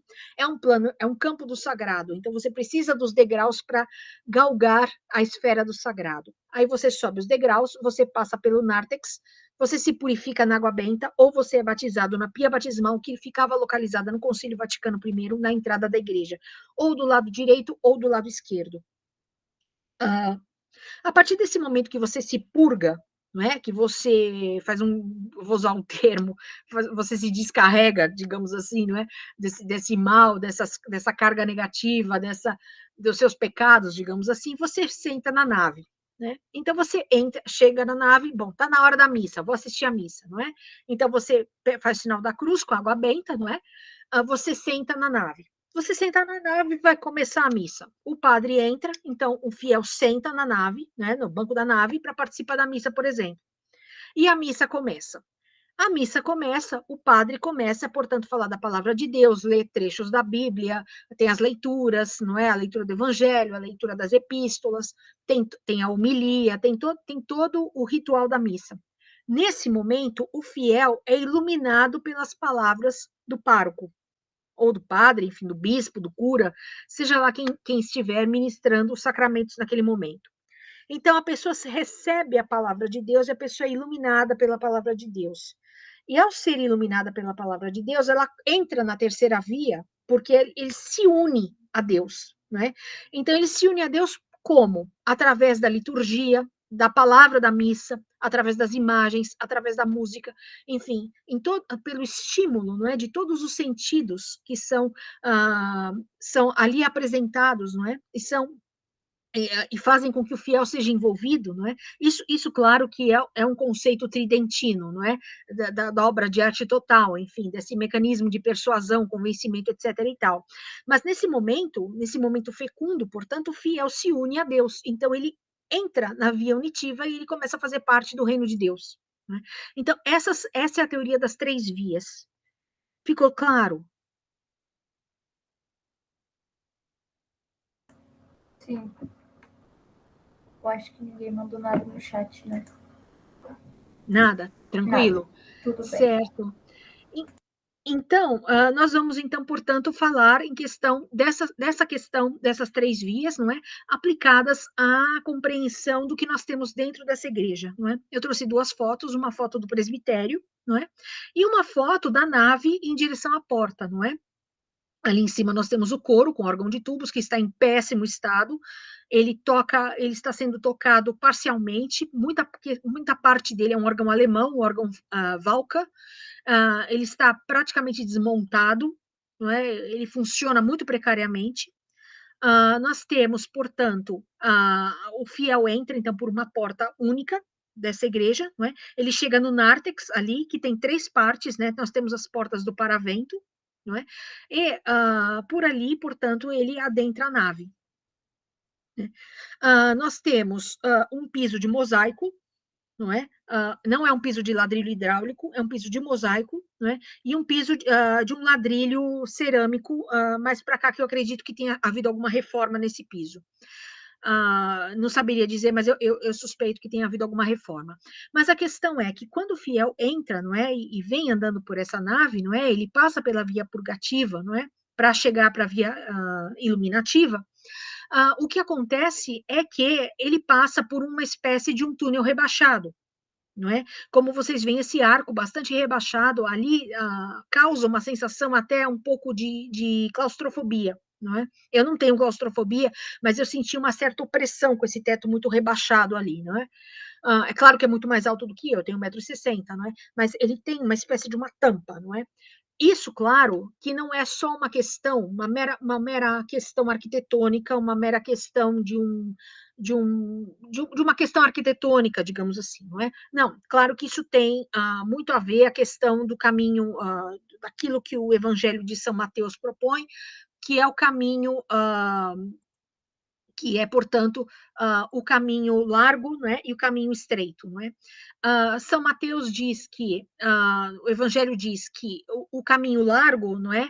Todos conhecem, né? É o caminho fácil, mas que para alcançar Deus o caminho tem que ser estreito, o caminho tem que ser difícil, tem que ser árduo, né? E que, portanto, passar por essa espécie desse túnelzinho, não é, de entrada, não é, com esse teto muito rebaixado, de um gosto neobizantino até, eu proponho essa aproximação, não é? Portanto, é um universo em que a pessoa passa por um caminho estreito, não é? A porta da igreja, inclusive, é sempre mais estreita, não é, do que a própria igreja, não é? Então, você passa por um caminho estreito para chegar ao reino dos céus. Né? Portanto, na via purgativa, não é? Essa questão do próprio Evangelho de São Mateus também pode ser proposto nesse sentido. E que, voltando, portanto, à interpretação da imagem, não é? Dessas fotos internas, nós temos, portanto, essa decoração cheia, repleta, não é? Feita pelo Dino Catani, que era um artista e decorador italiano, não é? Então, nós temos uma igreja de um austríaco, mas com a presença do italiano, né? Trabalhando nas pinturas, não é? E que nós temos, portanto, o cordeiro místico, não é? Na parede da ábside, né? A parede absidial do presbitério, né? Ali ao fundo da cruz, né? Em cima desses tubos do órgão, né? Parte dos tubos estão ali, e que nós temos, portanto, esses elementos. Nós temos elementos ligados aos evangelhos, elementos ligados à simbologia litúrgica, simbologia teológica. Nós temos uma série de elementos que contribuem, não é, para a interpretação do fiel, não é? Então, para onde o fiel olhar dentro da igreja, ele vai ver símbolos e ele vai reconhecer esses símbolos litúrgicos, não é? Isso é um dado importante para a gente pensar. Né? E que numa outra imagem dessa igreja, não é? Nós temos, portanto, esse presbitério, não é? Com as 2 pinturas do Benedito Calixto, que nós vamos tratar com carinho daqui a pouquinho, não é? E que, portanto, eu gostaria de chamar detalhe para asas do pavão. Não é? O pavão, na tradição cristã, né, de acordo com Jean Chevalier, né, o pavão simboliza a roda solar e também é um signo de imortalidade. Né? A cauda do pavão evoca o céu estrelado, né? Parece um céu estrelado mesmo. Né? E a gente nota, então, que essa iconografia ocidental se apropria dos pavões bebendo no cálice eucarístico. Não é? Portanto, é a imortalidade, não é? Desse triunfo eucarístico, não é? Desse beber, do cálice eucarístico, né, de participar da Eucaristia. Então, são elementos simbólicos, litúrgicos, teológicos, que estimulam o pensamento do fiel e convidam esse mesmo fiel a se unir a Deus, né? Então, a gente propõe que nessa teoria das três vias, não é? Todos esses aspectos simbólicos, litúrgicos, da imagem, da iconografia, desse programa decorativo da igreja, corroboram no correto funcionamento das três vias. Né? Então, a questão das três vias não é só uma questão da localização do fiel dentro da igreja e daquilo que ele está fazendo. Não, isso faz parte também de um complexo muito maior, em que o fiel é atraído por todos esses símbolos, né, por todas essas imagens, pela música, pela palavra, enfim, por tudo que acontece dentro dessa igreja, para que ele se una a Deus. Né? Então, os elementos sempre têm esse viés interpretativo. Né? Não sei se ficou claro. Ficou sim. Eu acho Ficou? que se alguém tiver alguma dúvida, pode abrir o Por microfone e favor, mandar no chat. podem falar, abrir microfone, pode escrever no chat, fiquem à vontade. Eu acho que Bom, ficou tudo bem. tudo bem por enquanto? Certo. E eu mostrei para vocês, não é, naquela imagem primeira da igreja interna, não é, os púlpitos. Né? Então, vocês veem, deixa eu voltar naquela que fica melhor para mostrar, não é? Nós temos, então, dois púlpitos, o lado esquerdo é São Pedro, do lado direito São Paulo, não é? Que são os patronos do cristianismo, né? São os primeiros santos, digamos assim, do cristianismo, não é? Aqueles mais próximos de Jesus. E por eles estarem, portanto, ali na transição entre o transepto e o presbitério, não é? O que acontece? O fiel, portanto, ele é acompanhado, não é? Então, se o fiel está na via iluminativa, não é? Ele está sendo transportado à via unitiva, não é? Ele está sendo escoltado por São Pedro e São Paulo. E a partir do momento em que um padre sobe ali para fazer um sermão, não é? Aquele padre que está ali, aquele clérigo, está se revestindo do poder de São Pedro e de São Paulo, não é? Que estão ali como álibis dele de tudo que está sendo dito. Né? É curioso a gente pensar isso, não é? E que, portanto, esse São Pedro está do lado do Evangelho, não é? Como costuma estar, e São Paulo do lado da Epístola, porque São Paulo escrevia cartas, né? Além da questão do ambão. E que são desculpe, púlpitos feitos em carvalho, com grades e adornos em bronze, confeccionados em estilo neogótico pela Maison Forret de J. Berrier. Né? Essa Maison Forret também fez o altar da Igreja da Consolação. Né? Eles forneciam, enfim, mobiliário litúrgico, né, para as igrejas. E que nós temos, portanto, a questão do carvalho. Né? As madeiras também têm símbolos, né? O carvalho, não se esqueçam que o carvalho é a madeira da cruz de Cristo. E que, portanto, construir um púlpito em carvalho, né, significa que São Pedro e São Paulo, não é, também participam, não é, também e incluem o padre e todo mundo que está dentro da igreja da repetição, não é, da crucificação de Cristo, daquele que deu sua vida, não é, em nome da salvação da humanidade. Então, o carvalho ele representa, né, o carvalho representa essa questão da cruz de Cristo. Né? É um testemunho da fé. Né? Eles, São Pedro e São Paulo, portanto, são os santos mais próximos, né? foram apóstolos de Cristo, e que, portanto, testemunharam, né? Em carne e osso, digamos assim, a presença de Cristo. Né? Então, essa cruz está ali representada pelo material carvalho. Né? E essa questão, então, desses adornos em bronze, né? O bronze também é um metal muito duro também, né? E que também possui esse viés simbólico de algo duro, perene, né? Pétreo, como a própria igreja. Então, são sempre materiais que são usados com essa função simbólica, né? Então, a gente não pode esquecer disso. Então, passemos ao Benedito Calixto de Jesus, é ele. né? Ele nasceu em 1853, né, no pequeno arrabalde de Itanhaém, né, Vila da Nossa Senhora da Conceição de Itanhaém, né, e morreu aqui em São Paulo em 1927 na casa do filho. Bom, ele faz 3 pinturas, né? Essas são as 2 primeiras, como eu mostrei para vocês. Vocês observam aqui, não é? Do lado esquerdo, portanto, é a Anunciação, do lado direito, a Deposição de Cristo. Vamos ver em detalhes. Então, são pinturas em óleo sobre tela, de 1912, feitas, aplicadas no sistema de marrouflage. O que é a marrouflage? É a tela, o tecido colado sobre a parede. Na hora de restaurar, isso dá um problema tremendo. Por quê? Além de requerer uma mão de obra altamente especializada nesse restauro, se houver alguma infiltração na parede, a tela arrebenta. Está acontecendo um problema muito sério neste momento. Meses atrás, eu fiquei tristíssima porque entraram em contato comigo da Igreja de Nossa Senhora da Consolação. E estava chovendo dentro da igreja, né? Quando eu fui fazer a pesquisa lá, eu já tinha observado uma rachadura do lado de uma das pinturas. Essa rachadura aumentou muito, né? E as telas são marrouflage, ou seja, as telas estavam apodrecendo por causa da infiltração. Então, quando coloca a marrouflage, né, é com cola animal, né? Então a tela é pintada, né? Ela é enrolada e transportada para a igreja, né? E quem instalou, fez a instalação, essas instalações foi o Dino Catani. Então ele colou, né? Com cola de animal, cola de coelho, enfim, cola orgânica, né, que é usada. Então cola na parede e fica ali grudada, né? A cola secou, perfeito.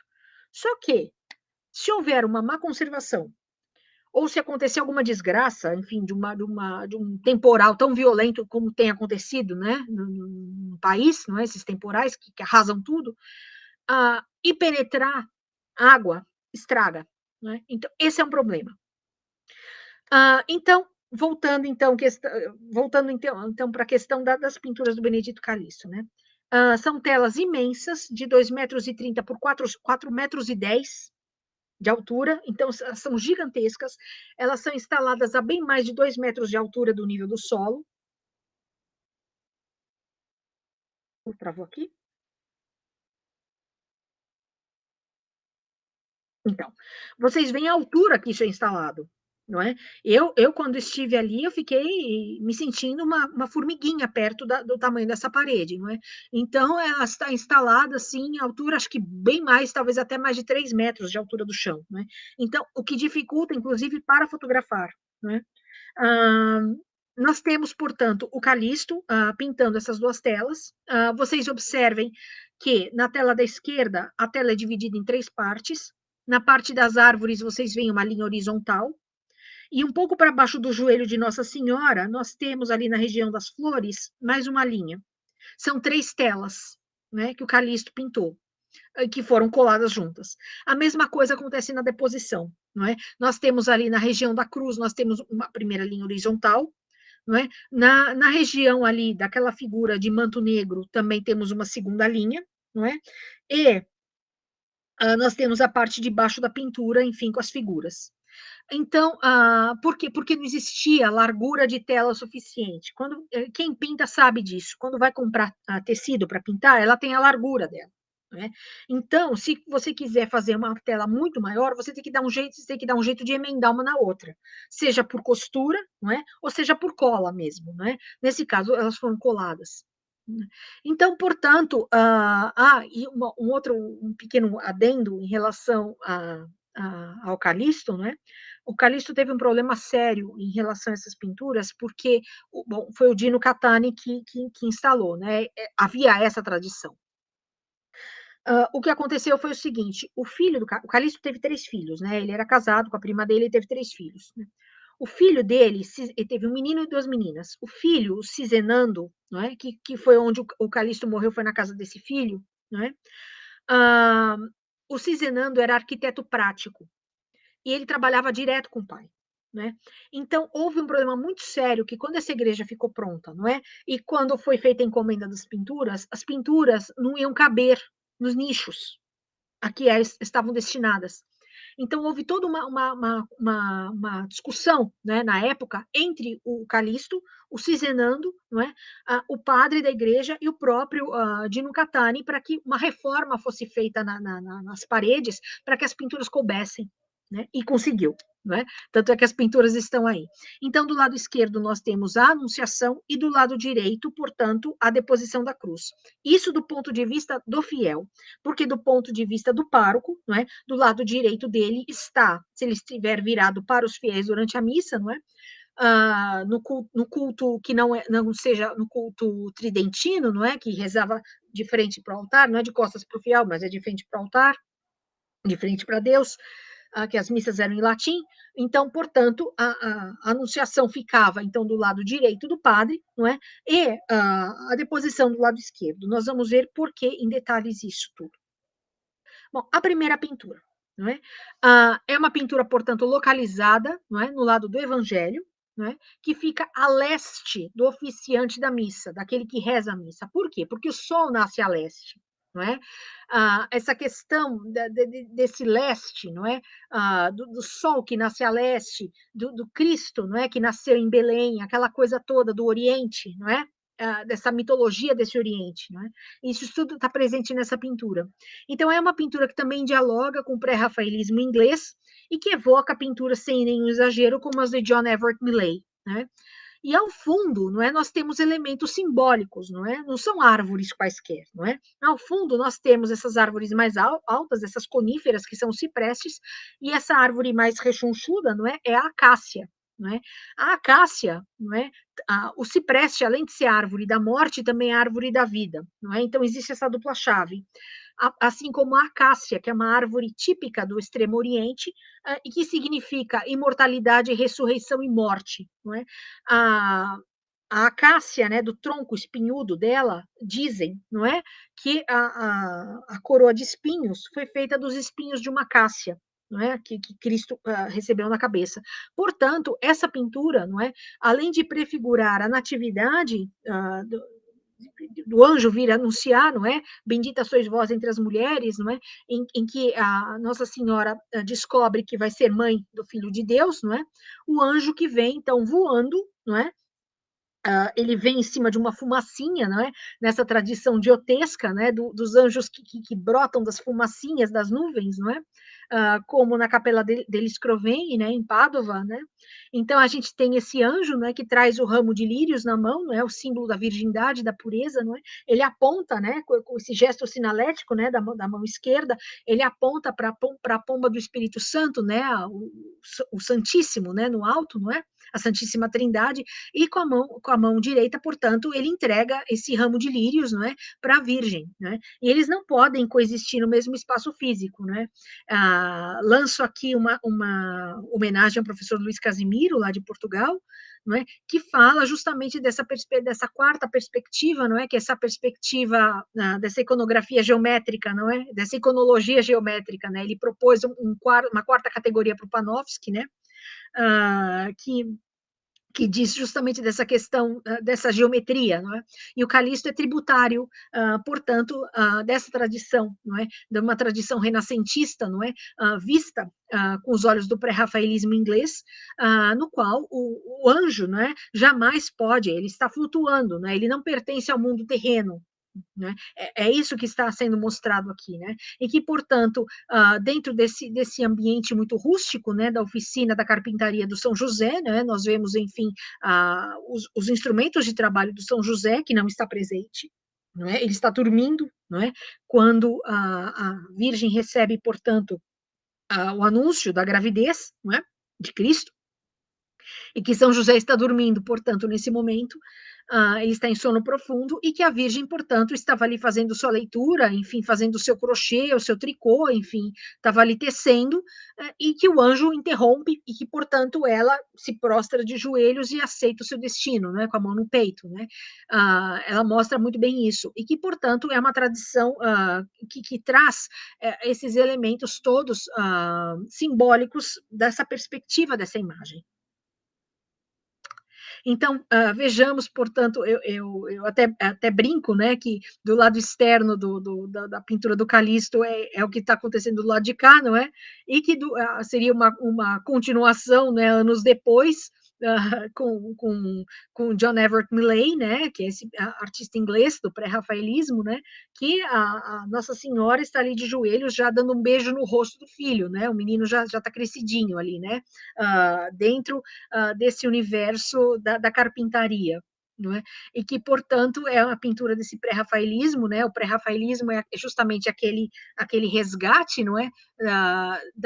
De um momento em que a pintura resgata a pintura anterior a Rafael, né? Os primitivos, né? Digamos assim. Né?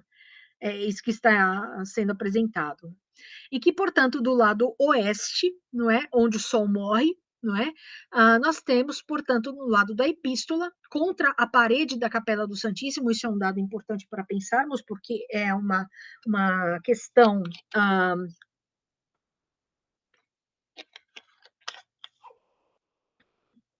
é uma questão que possui uma dimensão simbólica, não é? Porque a Capela do Santíssimo é o local do triunfo de Cristo sobre a morte a partir da ressurreição, não é? E que, portanto, é uma pintura que está do lado esquerdo do oficiante, não é? E do lado direito de quem está assistindo à missa, não é? E que representa justamente a ressurreição, desculpa, a crucificação, não é? Cristo está morto, ele foi deposto da cruz, não é? E que isso aconteceu, portanto, sobre um céu tempestuoso, não é? Do fim de tarde, né? Mas que é uma morte que vocês veem que o céu está carregado, né, com esse céu que vai parecer que vai desabar uma tempestade, que está numa tempestade iminente, não é? Mas, ao mesmo tempo, nós temos esse Cristo do qual emana a luz, não é? É uma cena iluminada, não é? A natureza está revolta, mas Cristo é um ser iluminado mesmo morto, né? Então é uma tradição de uma representação de um corpo em serpentinata, não é? Tal qual os corpos do Renascimento italiano, sobretudo de Bolonha, do norte da Itália, e que aqui o Calixto, claro, que está dialogando com a tradição de Rubens, não é? Com as cenas da deposição de Rubens, bem como com outros artistas franceses do século XVIII, XIX, em que nós temos, portanto, como Regnault, por exemplo, em que a tipologia imagética escolhida não é, se aproxima amplamente. Não é? Mais tarde, o Calixto vai repetir esse tema na igreja de Bocaina, né, já na década de 20, um pouco antes dele morrer, concentrando, portanto, mais na cena da deposição em si do que propriamente no céu tempestuoso. Né? Nós temos a Virgem de Azul, não é? Que pranteia Cristo, não é? E indaga aos céus o que fizeram com o filho dela, não é? Nós temos Nicodemos e José de Arimateia ali com a cabeça, né, voltada para a cruz, o outro em desespero, não é? E nós temos a Maria Madalena ruiva, não é? De vestido vermelho, não é? Que está ali segurando a mão de Cristo, não é? É uma concentração de personagens, existe uma síntese, né? Em que Calixto se concentra, portanto, nos principais pontos da iconografia, não é? Ele não se perde em detalhes, não é? Então nós temos a coroa de espinhos, não é? Tirada da cássia, né? Os pregos, não é? E nós temos também um jarro que recolheu o sangue de Cristo, né? O sangue sagrado de Cristo. Então eu disse para vocês que é uma pintura que tem uma dimensão simbólica muito forte, por ela estar contra a parede da Capela do Santíssimo que vemos aqui. Né? Então, do lado esquerdo, não é, da Capela do Santíssimo, do lado externo está a pintura da deposição, né? Vamos entrar, portanto, na questão da porta da entrada da Capela do Santíssimo. Então, voltamos para a nave, não é, do lado direito da igreja, né? O fiel, portanto, curiosamente, é uma Capela do Santíssimo que não possui degrau, né? O único degrau de entrada antes do portão, ela possui um pequeno degrau de entrada aqui, nessa região aqui tem apenas um degrau, né? E que, portanto, temos esse portão de ferro, não é? E que tem, portanto, uma flâmula pétrea, não é? Ou de metal, que convida o fiel para a Eucaristia, né? Venite adoremos, não é? Venha adorar, né? O Espírito Santo, não é? Então, novamente, essa questão da porta estreita, o caminho estreito, não é? Diz São Mateus, no capítulo 7, versículos 13 e 14, né? Entrai pela porta estreita, porque largo e espaçoso é o caminho que conduz à perdição, né? E muitos são os que entram por ele, ou seja, para o caminho largo. Estreita, porém, é a porta e apertado é o caminho que conduz à vida, e poucos são os que a encontram. Né? Então, portanto, existe essa dimensão dessa capela estreita, né? Esse caminho estreito, né? Existe um corredorzinho de entrada também bastante estreito para chegarmos, portanto, ao campo da glorificação, não é? Da Capela do Santíssimo. E que aqui, portanto, nós temos a terceira pintura do Benedito Calixto, que nós vamos tratar daqui a pouquinho. A Capela do Santíssimo, portanto, é a Capela do Santíssimo Sacramento, é o local da Eucaristia. Nós temos o sacrário em bronze dourado, isso não é ouro, é bronze dourado. Ali está a hóstia sagrada conservada. Não é? Então, portanto, é o local da adoração do Santíssimo, é o local das orações individuais mais prementes dos fiéis, no maior grau de desespero, não é? É o local do triunfo, não é? O local da vitória de Deus, né? Da vitória de Cristo sobre a própria morte. Ele ressuscitou, não é? E ele está em Emaús, não é? Portanto, ele está em Emaús, como nós vemos aqui na pintura. Apenas um pequeno parte antes de começarmos, eu tenho que falar isso para vocês, realmente é uma coisa absurda que aconteceu. Essa pintura está restaurada, ótimo. Só que quem restaurou assinou a pintura. Né? Do lado esquerdo, do lado direito da pintura, nós lemos Benedito Calixto, 1912. Do lado esquerdo, nós lemos a assinatura do restaurador. Né? Isso é uma prática condenável, não é? Infelizmente, isso aconteceu, isso não devia ter acontecido, mas aconteceu, né? Espero que essa assinatura seja removível numa futura intervenção, né? Mas, portanto, vamos falar da pintura, né? Nós temos aqui a ceia em Emaús.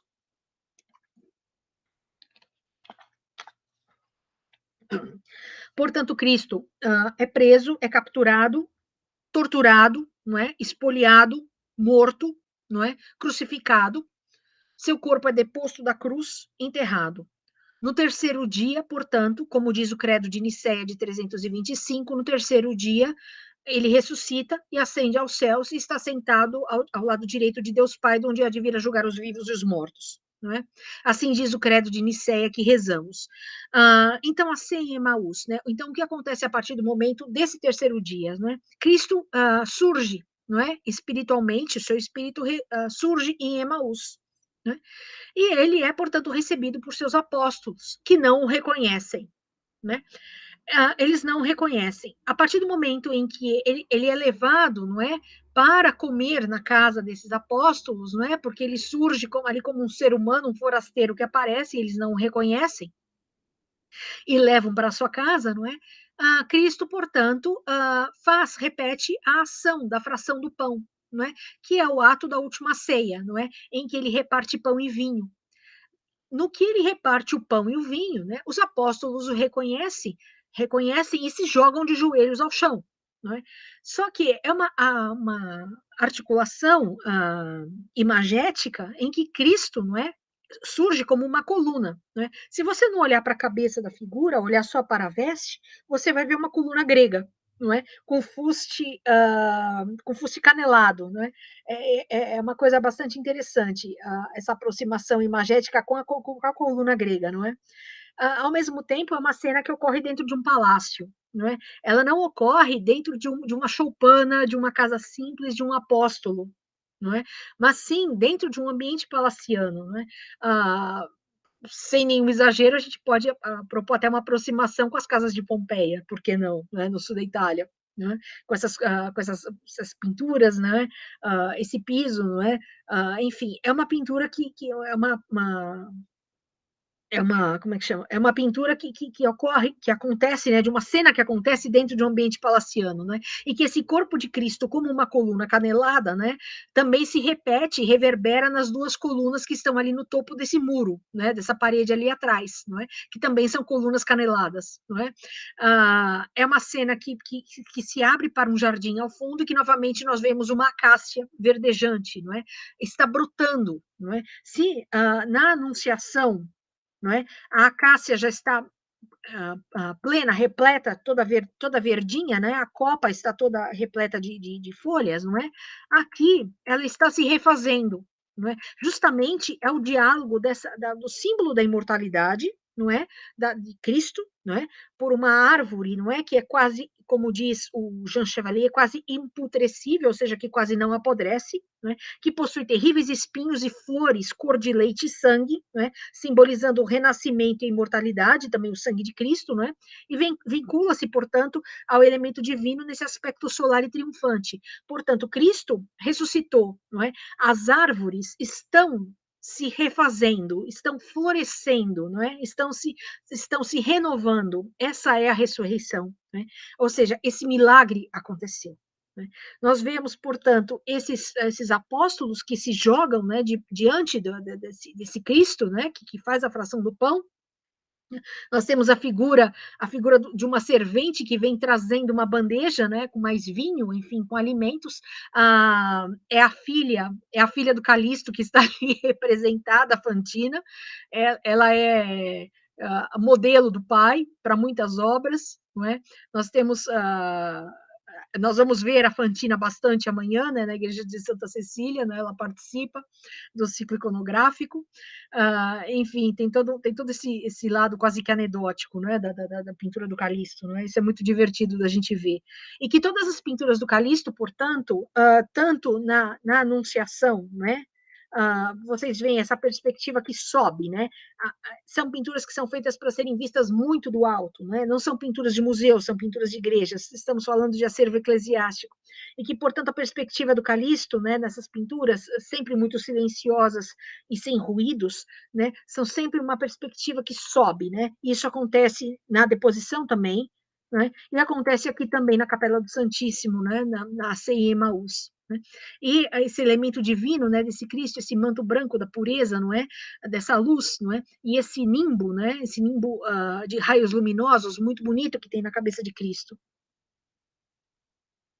Até aqui alguma dúvida? Alguém quer fazer pergunta?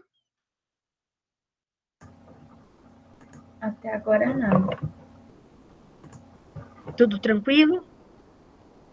Sim. Perfeito.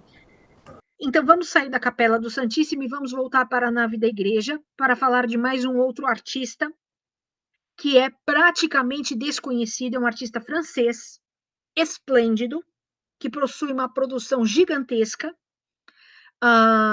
Vocês encontram várias obras dele na internet, né? Mas nós não temos registro dele aqui. Sabe-se que ele pintou um retrato de Dom Duarte Leopoldo e Silva em 1913, que pertence ao Museu de Arte Sacra de São Paulo, um retrato esplêndido do Dom Duarte ainda mais jovem, né? Não idoso como na foto, como eu mostro para vocês, e que o Henri Bernard, portanto, pintou duas telas, uma em 1913, essa é de 1913, que está do lado da epístola, que são as bodas de Caná. Né? O episódio, portanto, está próximo da entrada da Capela do Santíssimo. Não é? Debaixo dessa pintura tem uma porta lateral da igreja, e que, portanto, essa pintura marca o episódio do primeiro milagre de Cristo, quando ele transforma num casamento a água em vinho. Acabou o vinho durante o casamento, não teve dúvida, ele transformou a água, né, em vinho. Então, é um milagre de Cristo, né? Que é narrado pelo Evangelho de São João, no capítulo 2, versículos 1 a 11, né? Um longo relato, né? Vale a pena ler. E que, portanto, nós temos uma cena bastante clássica, não é? Com essa luz, não é? Que vem da direita, a pintura está muito desgastada, a qualidade, a culpa aqui não é só a qualidade da foto, mas também a qualidade, o estado que essa pintura está. Né? A próxima pintura que eu vou mostrar para vocês está pior ainda, está muito pior. Nessa pintura vocês veem uma perda iconográfica imensa do lado direito da parede, ali no topo, não é? Essa mancha enorme que tem ali, uma perda iconográfica. Essa igreja está com problemas sérios, né? Como eu falei para vocês, falta verba, né? Falta dinheiro para fazer a obra que precisa ser feita, não é? Então, vão fazendo por etapas, angaria um dinheiro, faz um pedaço, angaria mais dinheiro, faz outro pedaço, então vai indo assim, não é? É uma coisa lenta, não é? Infelizmente. É uma igreja esplêndida, não é? Ela foi uma concatedral de São Paulo, não é? Até hoje ela é considerada como ex-concatedral, não é? Porque nós temos a Catedral da Sé, então ela tem essa importância, ela tem essa dignificação histórica muito forte, né? E que nós temos, portanto, essa pintura também em marrouflage, né, o que eu disse para vocês que dificulta, não é, a própria conservação, né, da pintura. Então nós temos Cristo sentado, não é, entre os seus convivas, não é, a sua mãe está do lado direito, não é, e que, portanto, nós temos essa cena festiva desse primeiro milagre na porta da Capela do Santíssimo, quase, né. Claro que o discurso é evidente aqui, não é? De mostrar a potência, a força de Cristo, não é? Como um operador de milagres, não é? Como um santo operador de milagres que deu a vida em nome da humanidade, em nome da salvação, e que está aqui realizando o primeiro milagre. Então, creiam, né, na palavra divina, não é? E entrem na Capela do Santíssimo e partilhem da Eucaristia, não é? Partilhem da ceia em Emaús com Cristo, não é? Ali dentro da Capela do Santíssimo. O discurso é bem esse, não é? Então é uma pintura profundamente clássica, não é? De gosto classicizante, né? Com essa questão da coluna, enfim, esse gosto, não é? Voltado justamente para essa recuperação histórica, não é? Feita em 1913, não é? E que, se considerarmos novamente a Sem Emaús do Calixto, não é? Nós temos uma pintura que dialoga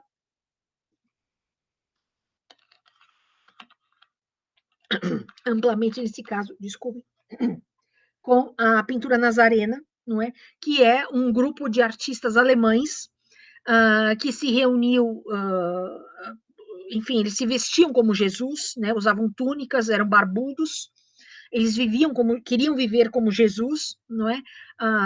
Enfim, Jesus de Nazaré, por isso esses nazarenos, não é? E a pintura deles se pautava pela concentração imagética no centro da imagem, não é? Com essa recuperação dos objetos históricos, digamos assim, com essa ambientação histórica, não é?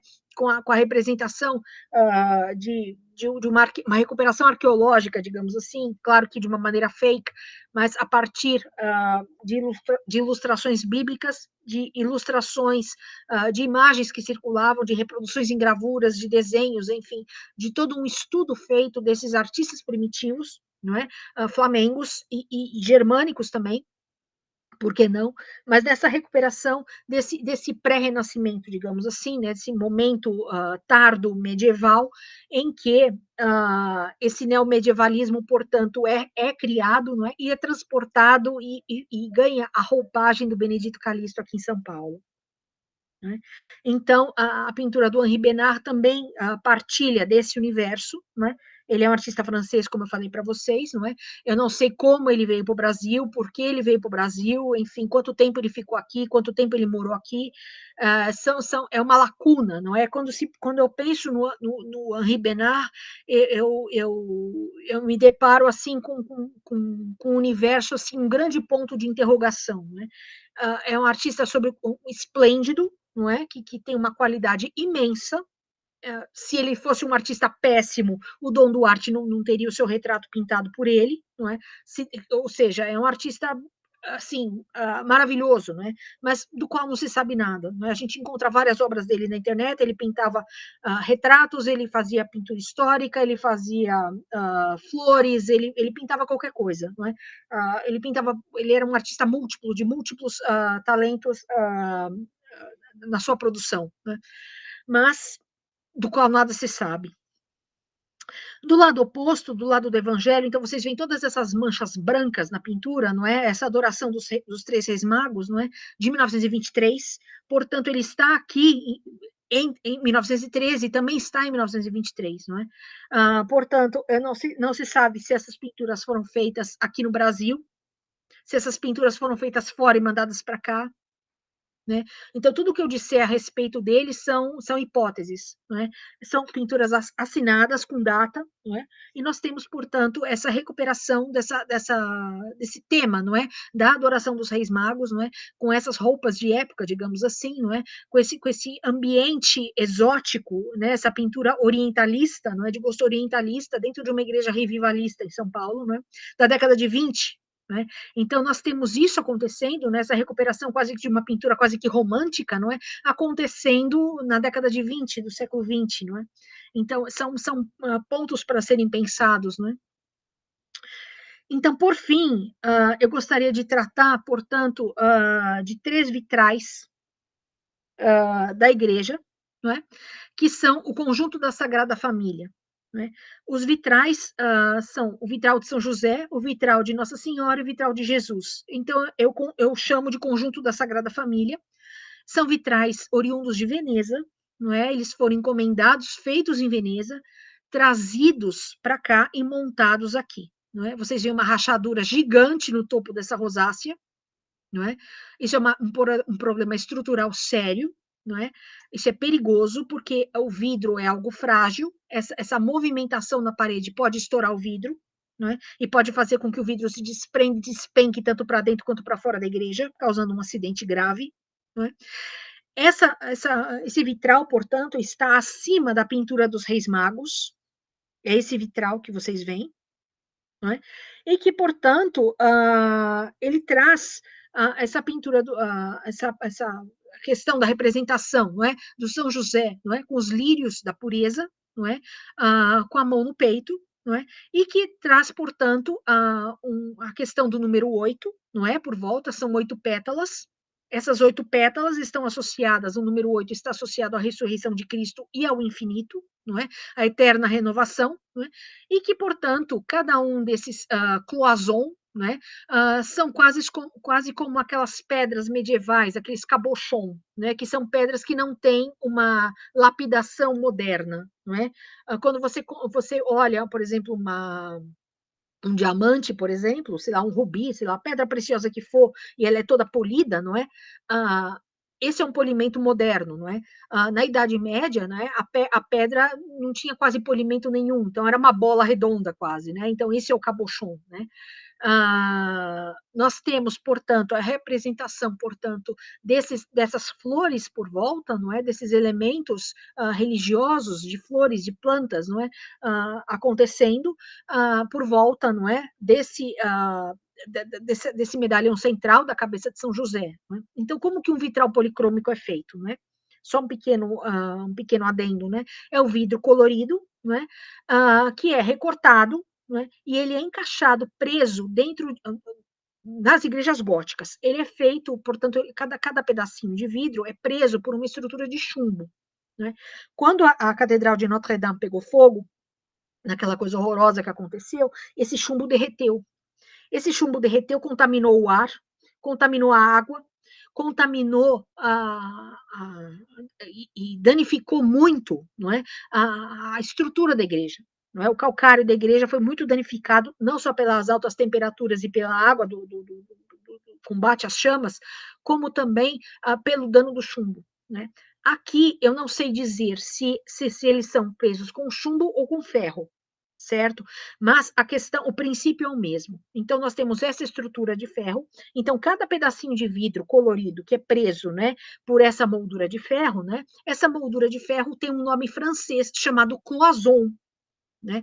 No século XIX, na França, no final do século XIX, ali no período do impressionismo, do pós-impressionismo, nós tivemos, portanto, um movimento, não é, do qual o Van Gogh, né, o Van Gogh, né, e Emile Bernard e outros artistas a ele contemporâneos daquele grupo ali, do grupo dos Nabi, enfim, aquele ramo, né, da produção, se especializou criando uma pintura chamada cloisonnismo, né, que é justamente a pintura, né, em óleo sobre tela, né, em que vai se facetando, vão facetando as superfícies iconográficas, não é, com cores muito vibrantes, não é?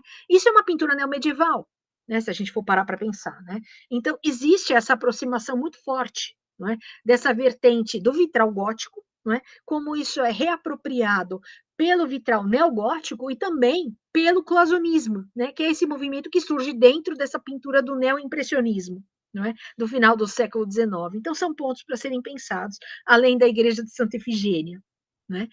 O segundo vitral, é o vitral de Nossa Senhora, né? E ele está acima, portanto, opa, ele está acima, portanto, desta pintura das bodas de Caná. Né? Portanto, novamente se repete, não é, aqui num universo muito mais colorido, não é, do que no vitral precedente, né? Esse vitral tem as cores mais tranquilas, digamos assim, não é, menos de uma contenção maior também, por ser um universo masculino, não é? Aqui no universo feminino, por exemplo, as flores já são vermelhas, não é? Justamente é o sangue de Cristo, né? E também a cor do feminino, não é? A questão do útero feminino, a questão do sangue, a questão, enfim, dessa Nossa Senhora que aponta o próprio coração, o coração sagrado de Jesus, não é? E como esses raios brotam, né? Como é bonito esse vitral, não é? Então, é um vitral também de 1910, também feito em Veneza, também com os mesmos, com a mesma tipologia imagética que foi escolhida no São José, não é? Opa. Então, no São José também, não é? E por fim, portanto, no coro está Cristo, né? Cristo do Sagrado Coração de Jesus, né? Com esse gesto, né? De bênção, né? Com a mão direita, né? Justamente para fazer o Pai, Filho e Espírito Santo, né? E que, novamente, ele congrega, se a gente comparar com o da mãe, né? O do filho, né? E o do pai, né?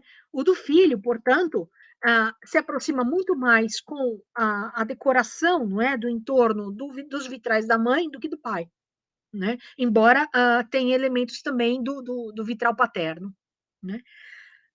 Até aqui tudo bem?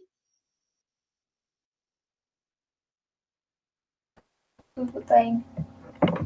Só a Natália escreveu: preciso sair, obrigado novamente pelo delicioso passeio. Até amanhã, Natália. Então, eu vou encerrar a aula nesse momento. Eu gostaria de abrir, então, para perguntas. Quem tem perguntas para fazer, vamos conversar.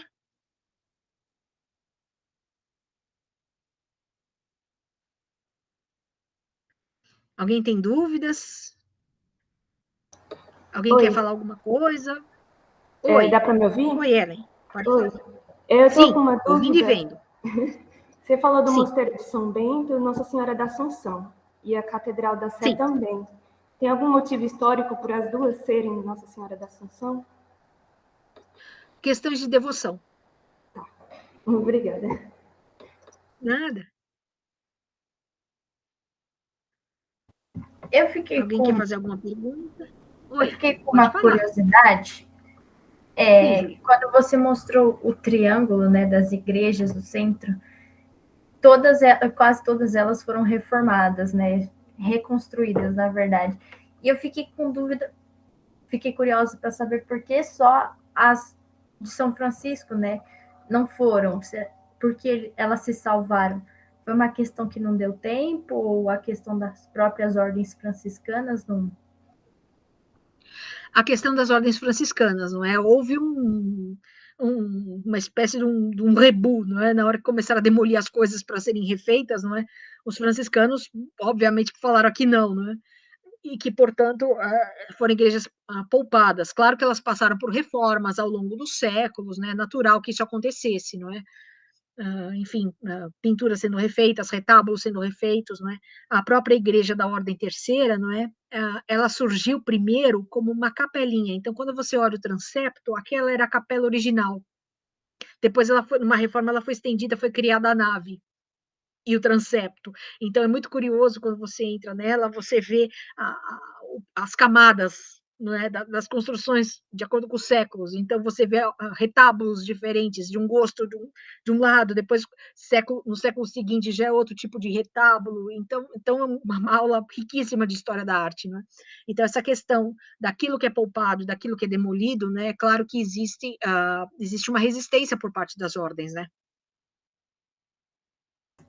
Porque eu fiquei pensando que a própria faculdade foi reconstruída, né? Acho que ela pegou fogo, não foi?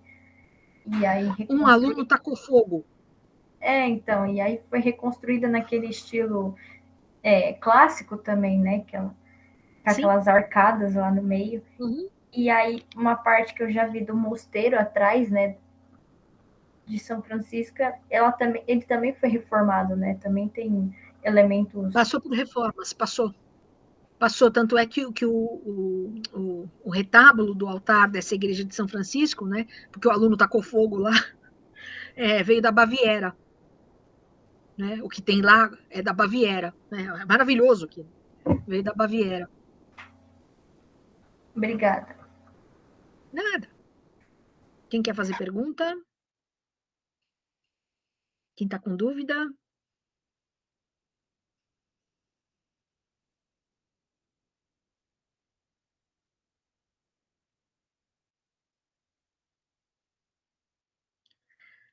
Bom, se ninguém tem mais dúvidas, mais perguntas, eu vou encerrar então a aula de hoje. Agradeço a presença de vocês mais uma vez. Amanhã vamos fazer uma incursão pela igreja de Santa Cecília, né? Vamos